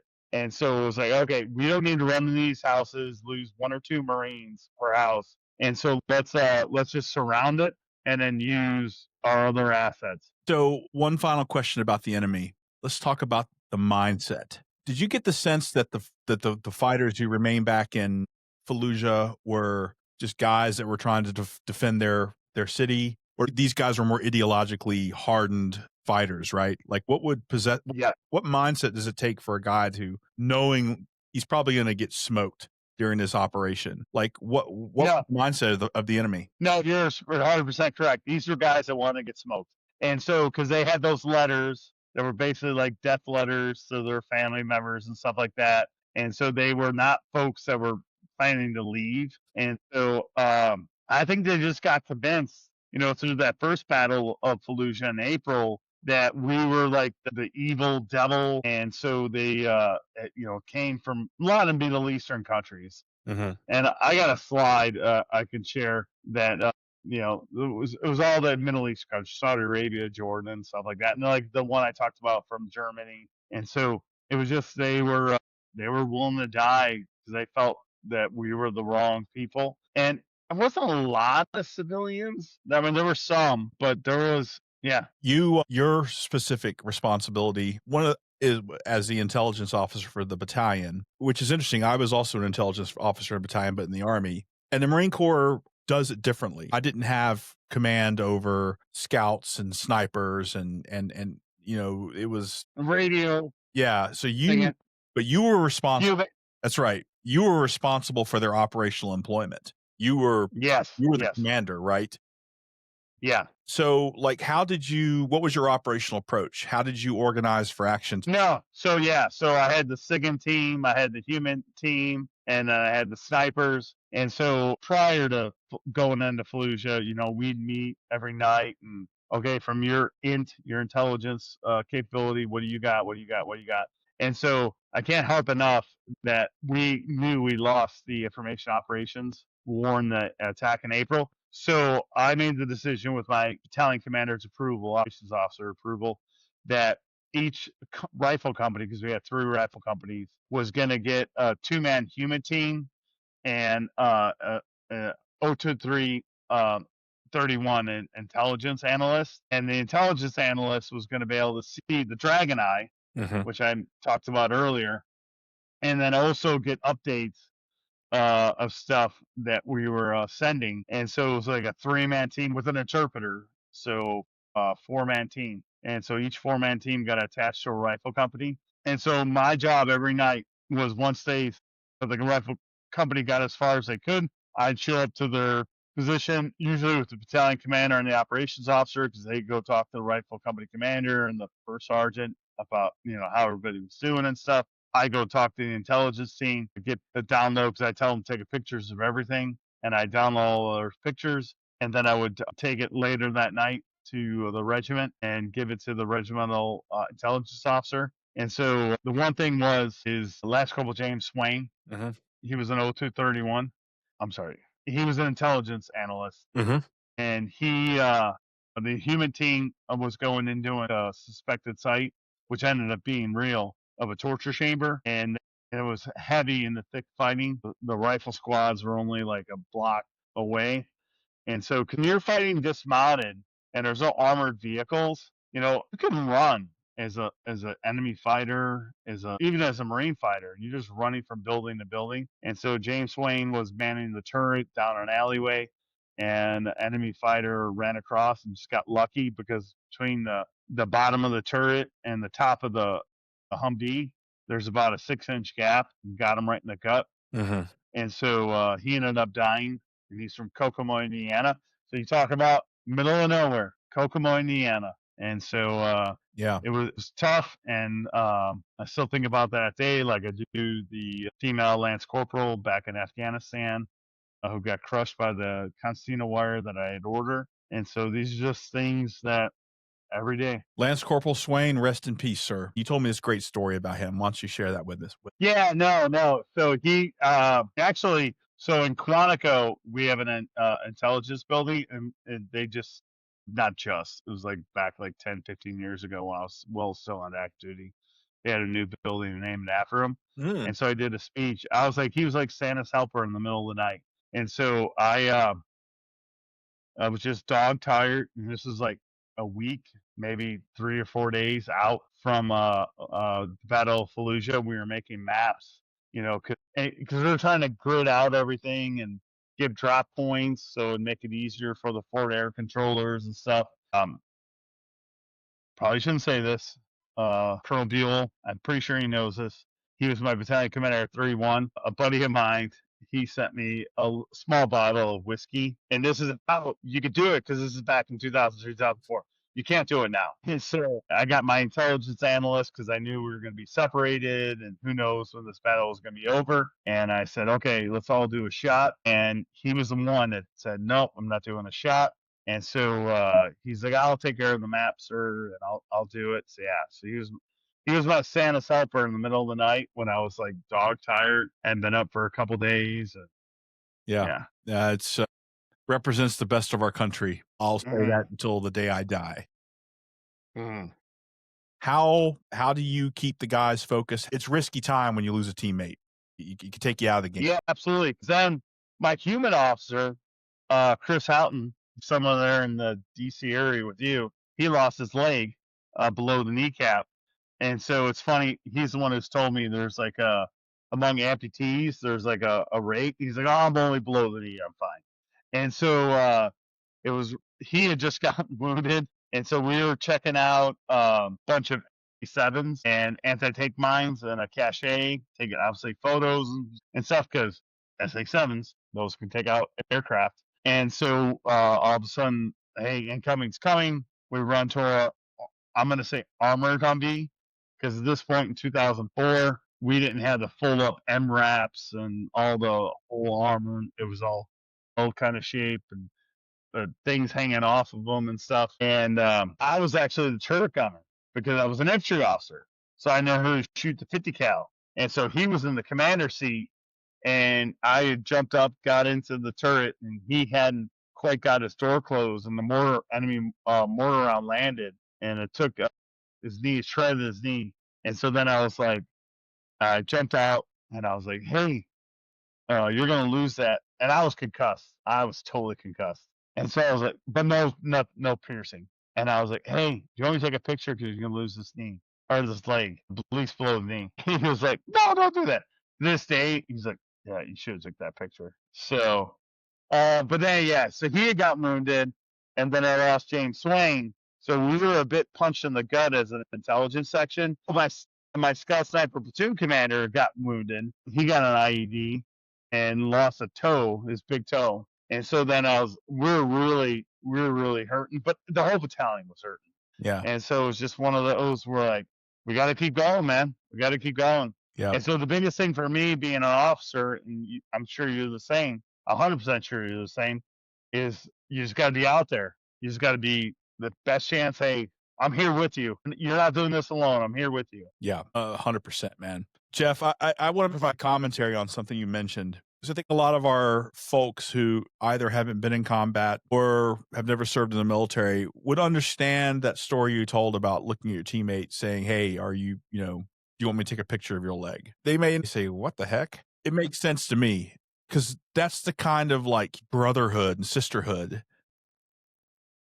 that you build in combat. It's a reflection of just how tight you guys were. So the operations completed. You guys now are reconsolidating, reorganizing. Can you describe what the city looked like after it was all said and done? Oh, it was trash. And so this is the photos you can dig up, I'm sure, on the internet, where animals, mostly cats, is what I specifically remember, eating out the insides of dead bodies. And so, yeah, no, it was completely trashed. We set up some we called ECPs, entry control points, to let the city back in, let the residents back in. But I would, if I had to estimate, 50 to 60% of the structures in the city had been hit with some kind of bomb. So there was very little structures that were on hit. And oh yeah, we were letting them back in, and we were also turning over to 3rd Battalion, 4th Marines, who had come from out west. And yeah, no, it was tough because seeing the people when they see their houses just completely leveled, they were just, you lost your house. You weren't there. You did what you were told to do. Hey, leave. And I don't know how home insurance works in Iraq. I'm sure there was none. You bring up a really serious point. When people come back and their homes are destroyed, I mean, in a place like that, that's it, man. I mean, Yeah. these people who were caught in the crossfire, whose lives were affected by these military operations. And I'm not saying that the military operation wasn't the right thing to do. I'm not saying that, but as a standalone reality, their lives were destroyed. Like everything Yeah. that they had ever worked for, they were just to live there under those conditions. I just wonder how many people died from exposure, died from bad sanitation in the wake of the operation. Something again, it's Yeah. more stuff that guys like you have to carry around for the rest of your lives thinking about that. And I hope that people back home, can just appreciate that because, it's not neat. It's not tidy. It's horrible. there's nothing good. It's not good for the Marines who were and their soldiers who were told to do it. It's not good for the civilians. So just to make that connection, so in 2007, I went back to Fallujah as a company commander. Mhm. And one of the things I got tasked with was figuring out the sewage water treatment plant. I'm an infantry officer. I have been out in combat 3, 4 times. I had no idea.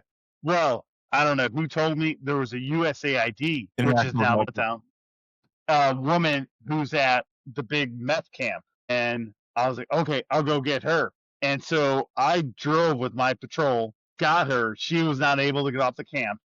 And I was like, hey, I got to figure out how to get this thing running to get sewage running in the city of Fallujah. Otherwise, this is going to get bad.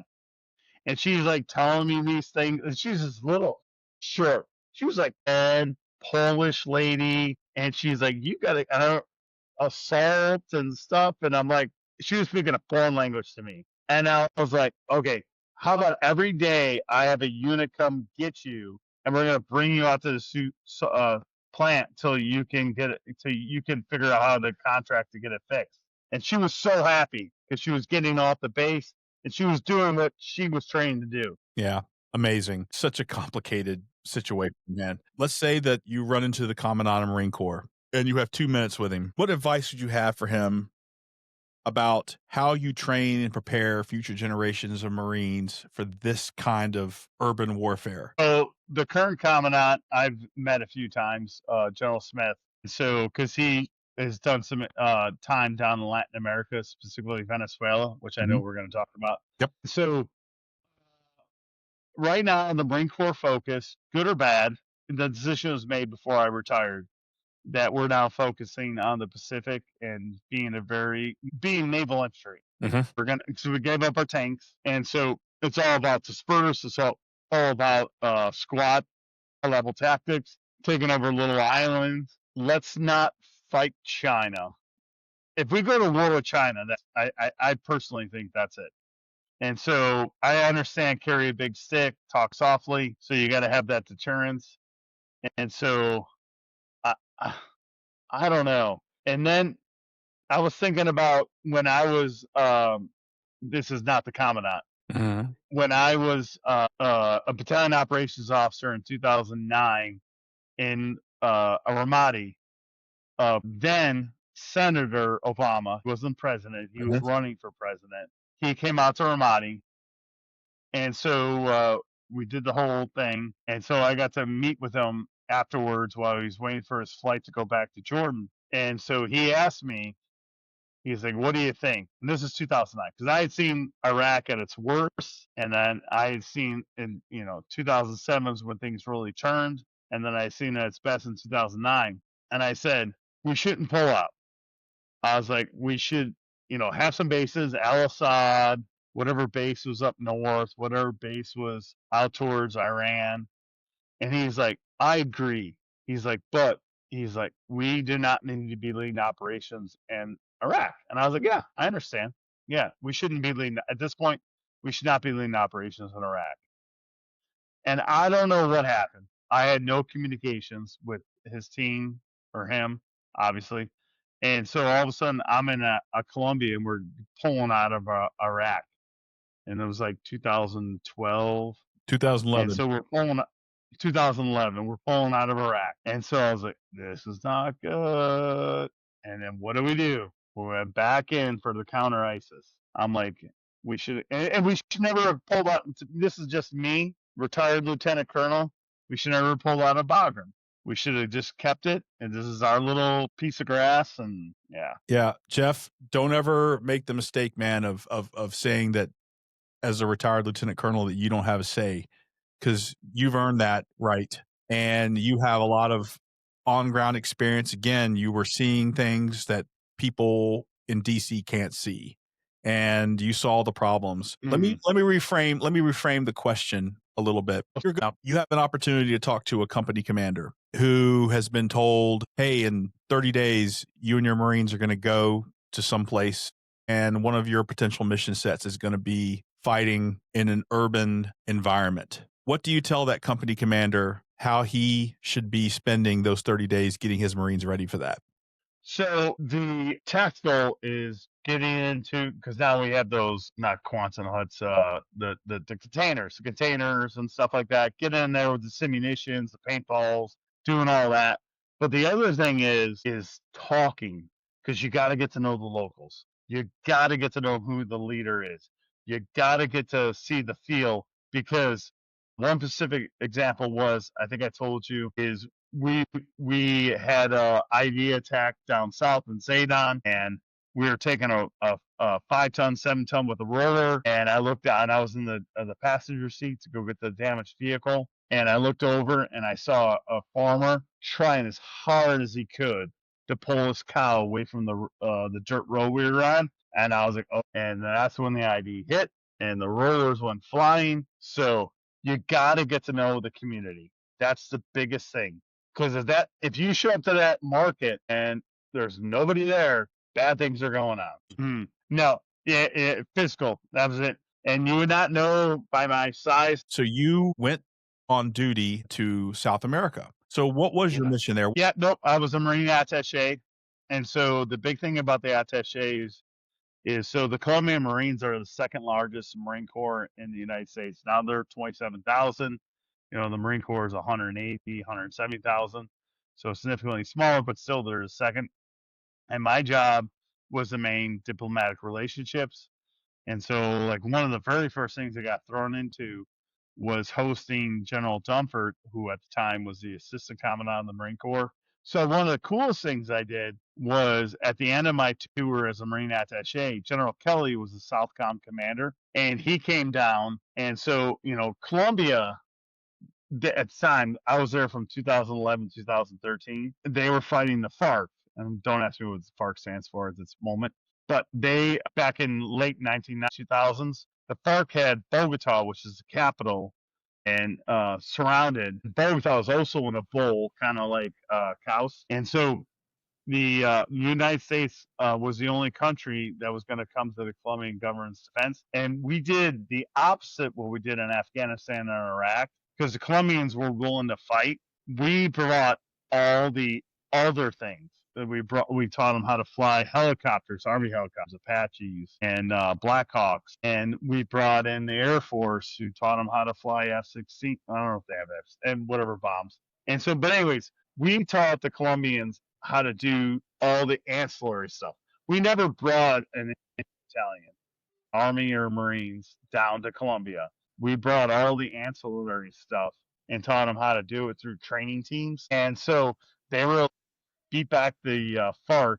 And so by the time I arrived in 2011, Bogota was totally safe. Fighting was along the Venezuelan border or along the Peruvian border. And so and after that was just, like I said, maintaining relationships with General Kelly.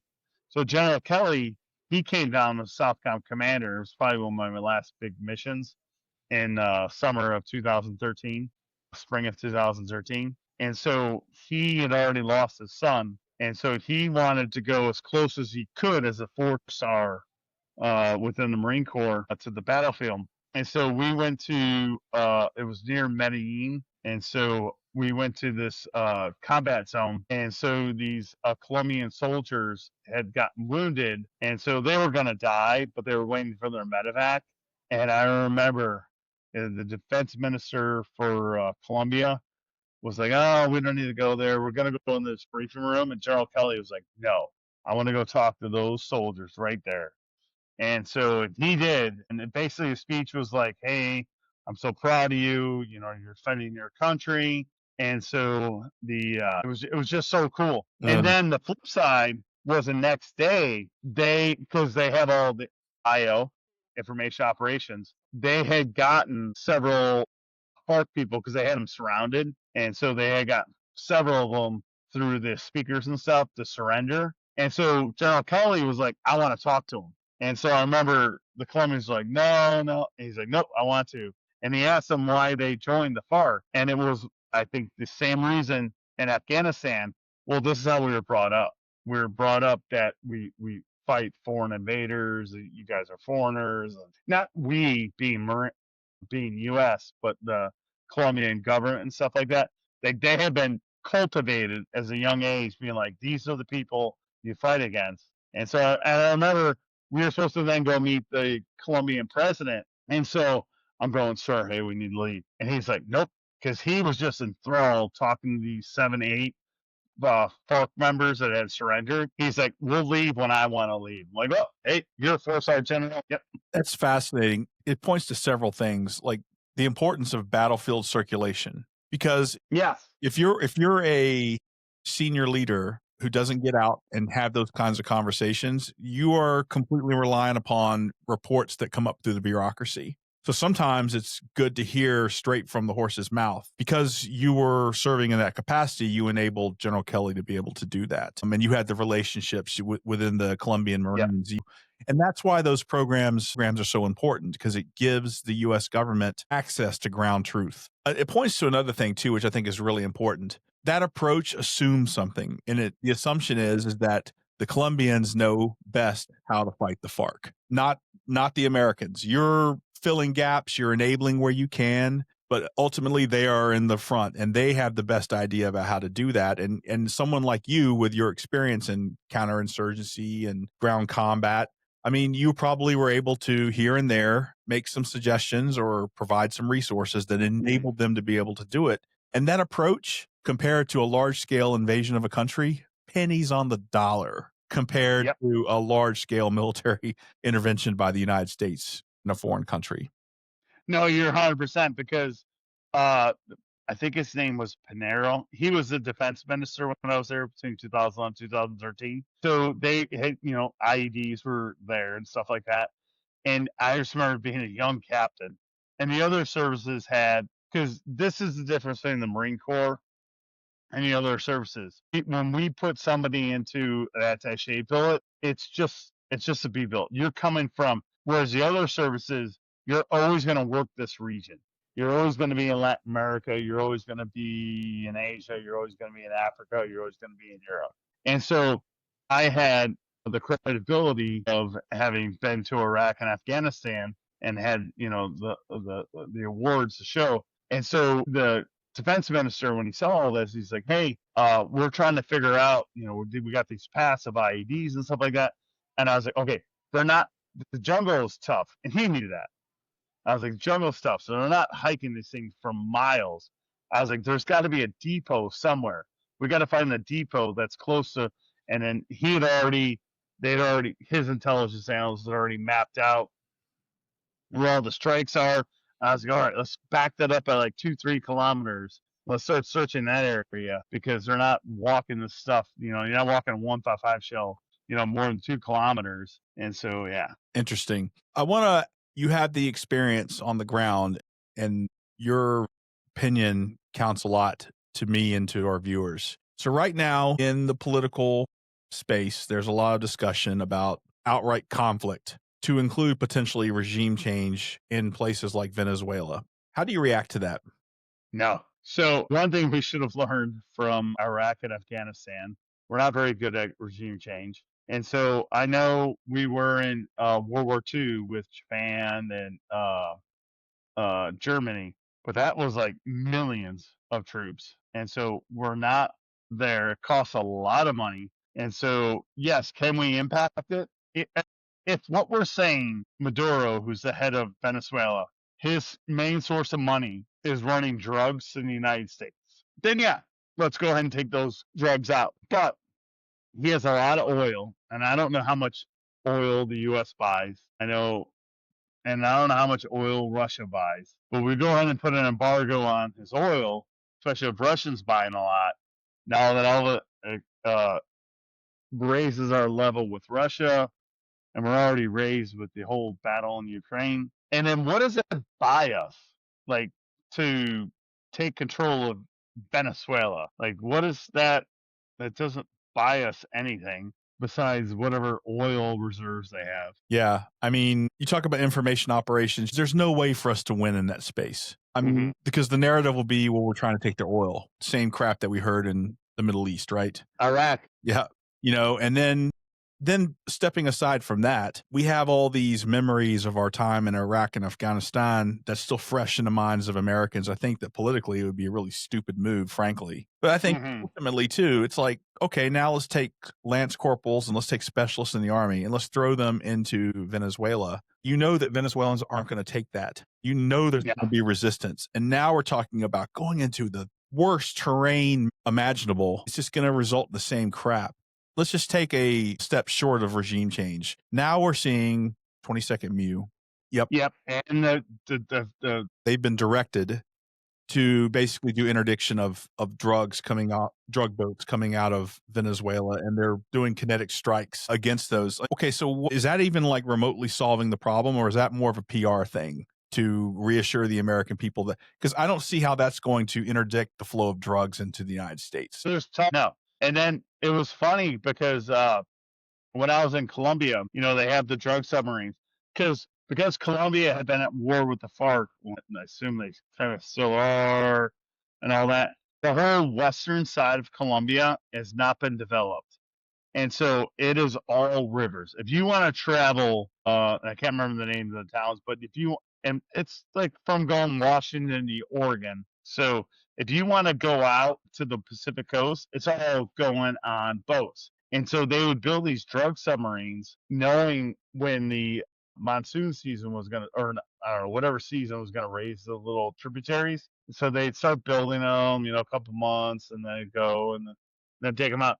And then I was like, oh, they're just taking them off the coast of the United States. And they're like, no, no, no, because of the Coast Guard and all of our detection devices and stuff like that.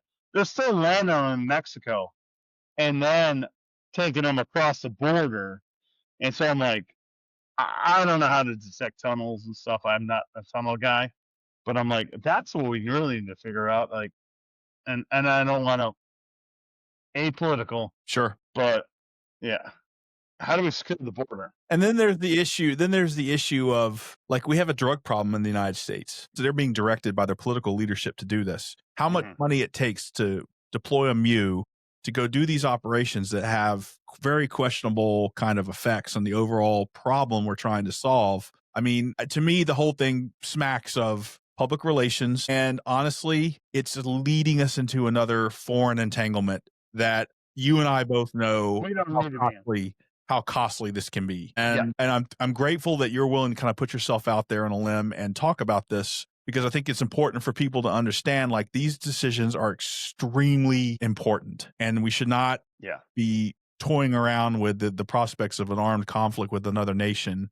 like it's a, I was about to say the F word, like it's a video game. It's not, Well, you know. well, under our lifetime, and I'm sure I had that giant ass report that I never read with the going to war in Iraq.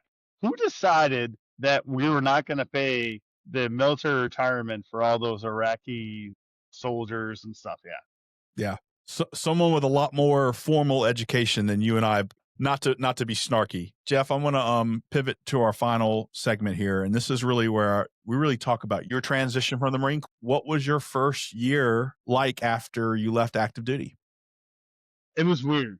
And so my wife moved to Illinois. Both of our families are from Illinois. And so I retired at the end of the year. So she was a teacher. So it was the middle of the year. And so we kind of decided, okay, you moved to Illinois, live with your parents, and kind of figure out where we're going to live. And then my son graduated Woodson High School and he was going to Nova Junior College. Mm-hmm. So I was like, okay, hey, we'll live together. This is cool. And so we did that. I'll So ask him if he thought that was cool. yeah, ask him. Yeah. Love that guy. So yeah, so we did that, and then I retired at the end of the year, and then did a half year of subbing out in the Fairfax County district because my wife was a teacher, and so she was looking for a teaching job, and we kind of had talked the last few years of my active duty that I was going to be a teacher because there's not a lot of jobs you can get where you can get the summer off. So I was like, okay, I'll be a teacher as well because that's kind of what you do as an officer. And so so I was substitute teaching, and then moved to Illinois, and kids did their stuff, and wife and I lived, and I became a building substitute at a behavioral health school all the kids have individual education plans. They're very foster, adopted. It's a lot of mental health issues. Mm-hmm. So Eastview Academy, and so that was kind of my calling. I don't make nearly as much money if I would have taken my TS clearance and or went to go work for the government through the VA or something like that. But I really enjoy it because every day, the kids, they have they're getting elevated and stuff like that. And me being foreign military, because I've been blown up, I've been shot at, I've been RPGs bouncing off my Humvees, I've taken grenade shrapnel, and so I don't really get excited, and I just kind of look at them and say, "Hey, how are you? What's going on? Can we talk about this?" And so I've been doing that now for 3 years, and so I think doing well. Yeah, the wife's teaching. Jeff, I'm not going to let you off the hook that easy, man. You were originally framing it as, hey, it was logistically easy for me. I get summers off. But you revealed, I think, your true intentions. There was a calling. You said the word calling. What part of teaching? No, getting the next generation. Like, so today I was a high school teacher, and so U.S. history right up my belt, and it was the industrial age, and so talking, and then even before that, was health and PE, and so they were talking about how important showering is, and I was like, oh, once I went 6 weeks without showering, and all the kids looked at me like, what? I was like, yeah, it was a march up to Baghdad. I was like, I found some baby wipes and stuff, but I didn't shower for 6. That's really cool, Jeff. I wanted to ask you, like, how much do your students talk to you about your military service? Are they curious? They do. And so it's funny. It's sometimes awkward, and it'll be a random kid.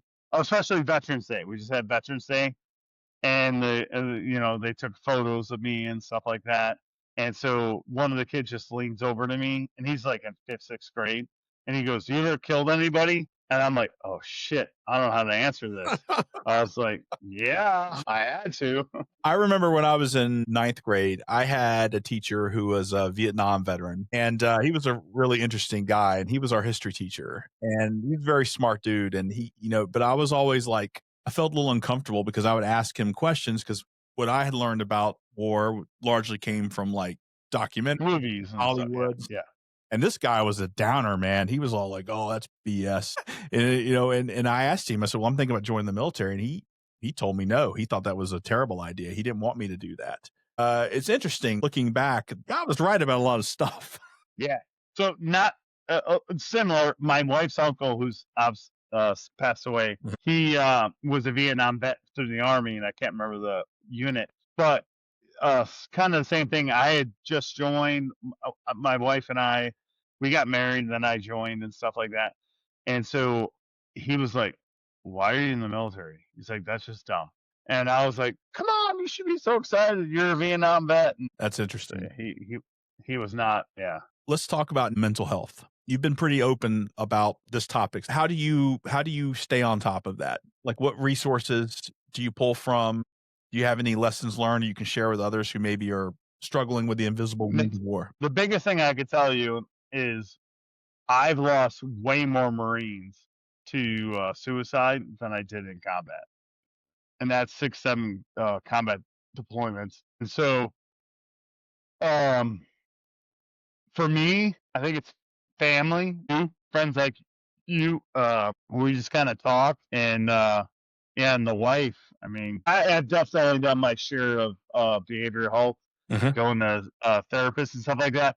So I mentioned earlier in this episode James Swain, and so I was going through the VA, and I was there when he basically died. And so I don't remember what kind of therapy it was called, but it was basically like, okay, you need to relive your most intense issue, mental health issue, and just keep telling the story, keep on the story, and then you break through the wall. Well, I was in like day 4 of doing this and be like, okay, this is what I did, this is what he was. And then I finally was like, I hadn't slept for like 3 days. And I'm like, I'm not doing this anymore. I talk. The biggest thing is talking. Like, I'm not, even to random people. And I remember this when I was still on active duty. I remember this when I was at the Pentagon. So I was at the Pentagon as a planner. So, the Pentagon is all about money for your services. And so I'm at, I don't want to say it was a tank, but it was just below a tank. And so these people are all complaining, this, and this. And it was about whether the Department of Defense should pay for some component for the Air Force to renew for the nuclear weapons, or whether the service should pay for it. And there was arguing. It was like a 3-star tank. And I was just a note taker behind a 3-star. And I finally, he was like, I'm done with this because it was getting awkward and stuff. I was like, oh, Bowman, when's the last time when you had your turret gunner shot through the shoulder and your Humvee blown up by an IED, so your driver's out, and now you just had an RPG skip off your Humvee? And they all look at me like, this is not that. Can we bring this down a level? Nobody's dying right now. You said 6 combat tours. Yeah. 6 combat tours. It is impossible for you to just conveniently compartmentalize all that stuff in your day to day. It's part of who you are. I mean, it's so deeply ingrained in how you look at problems and how you react to things. And I want people at home to understand no one here is a victim. We did our duty. We live in a democracy. And when we make decisions to send young men and women to go to combat, we own it 100% as a nation. And the nation has an obligation to care for those men and women who went forward and did their duty, to do what the American people asked of them. Talking to you, I really get a real sense and appreciation and a respect for just how much was asked of you and your Marines during that time. And I guess I just will kind of wrap up with this one, Jeff. We talked about family. You are a family man. When I was your next door neighbor, everything that you and Bridge did was for your children. And I have no doubt in my mind that, one of the things that probably kept you going in the Marine Corps is because you knew that what you were doing was going to make a better life for your family. Can you talk to me about the role that they played in supporting you in terms of your time in service? No, I'm so glad you asked. Yeah, so I have 3 kids. One at this point now is 28, and one's 26, and then one's 22. And it's funny, when you grow up in the military, the kids, you ask them where they're from, they're like, because my oldest was born in Illinois, my middle was born in North Carolina, and my youngest was born in Illinois. And that was just because of deployments. My oldest and youngest, because I was deployed. So Bridget, my wife, went and lived with her parents to have a kid. And so my kids right now, one's in Colorado. The other one just moved back from Virginia, and then my son's in Maine. And so it is. It's funny just to ask, like, "Oh, where are you from?" Like, even though we took them Illinois at least once, twice a year, and so deploying, that was kind of the weird thing. So I did a lot of my deployments when they were younger, and we lived on bases like Camp Lejeune, Camp Pendleton. My last deployment, we lived on Quantico Marine Corps Base, and so my kids, they just knew I was going to be gone, and I added it up. This is just straight deployments. 4.5 years of their lives I missed, and then again, 28, 26, 22. So 4.5 years just going over to the Middle East. That's not counting exercises. That's not counting 1 week here, 1 week there, 1 week there. That is just straight up those 7 combat deployments and 1 peacetime deployment. And so yeah, it's funny because they just look at it as normal. They're like, oh, Dad's gonna be gone. And we really don't talk about the stuff I did. They both went to Columbia. But they all 3, my whole family went to Columbia. And so so they know a little bit of that, but they're just like, yeah, Dad did a lot of deployments. So. Military families are just built differently. So many of the relationships that people who are outside the military need in terms of having a stable community and having friends for long periods of time and being together as a family for critical events. I mean, military members have those needs as well, but part of the duty is that you give up that so that you can go forward and do the nation's work. I always found it really difficult. My wife and I didn't have children, and it was always difficult for me to say goodbye to my wife when I left because in my mind I knew this may be the last time I see her. It's maybe the last time I get to touch her, right? And it's got to be doubly hard if you have small children. Can you talk to Mhm. us about your emotions as you said goodbye before you jumped on the ship? So, Let's say so just going along those lines Mhm. is so my oldest daughter, I missed her birth, but then I was home for her when she was like 2, 3 months, and so we, we were cool then. But my middle daughter, I was there for her birth, but I missed her. I left after like month 2 or 3. So when I came back when she was like 10, 11, 12 months, she wanted nothing to do with me. And I remember that being the big tearjerker. So Bridget would go, my wife would go to the grocery store, and Meg would just be pounding on the front door, and I was like a stranger to her. Mm, And so, yeah, that was a tough one. right, right. It's funny you mentioned about goodbyes because I remember one of them, like, it was early morning departure, and Mona was basically like, don't make too much noise on the way out the door." And I'm like, No, "Man, we've been doing this way too long." so there was one deployment. I think it was when I was going to be a company commander, 2007. My wife, she was turning 30, and so her and her sisters and mom were supposed to go to Las Vegas, and we were stationed at Camp Lejeune. And so she was like, "Hey, I'm not going to be here," and I'm like, WTF? What? You're not going to be here? I'm deploying. I might die. I might never come back. And so she's like, "But my dad's going to be here to watch the kids." And I'm like, WTF? No. And so that was definitely, Yeah. because I think Bridget had kind of got used to like, "Yep, you're going every." Jeff, I'm gonna wrap us up, man. But before we go, I just want to tell you something. Again, you and I were neighbors. We've known each other for a long time. We've been out of contact for a while, and I know that you're not gonna appreciate me saying this, but I'm gonna say it anyway with a caveat. You're a hero. Come on. Hold on, let me finish. Not because of what you did as a Marine, okay? You and I don't throw that word out there for guys who go out and do their duty. But you're a hero because of the kind of man you are. You're a decent, hardworking guy. I have an enormous amount of respect for you and what the nation asks you and your Marines to do. And then here you are today teaching, and you've got this great family, and you're a true model for what right looks like to me, man. And I just want to tell you that. Oh, And here's the thing, dude. Like you said, we've got to do better about staying in contact with each other. Yeah, yeah.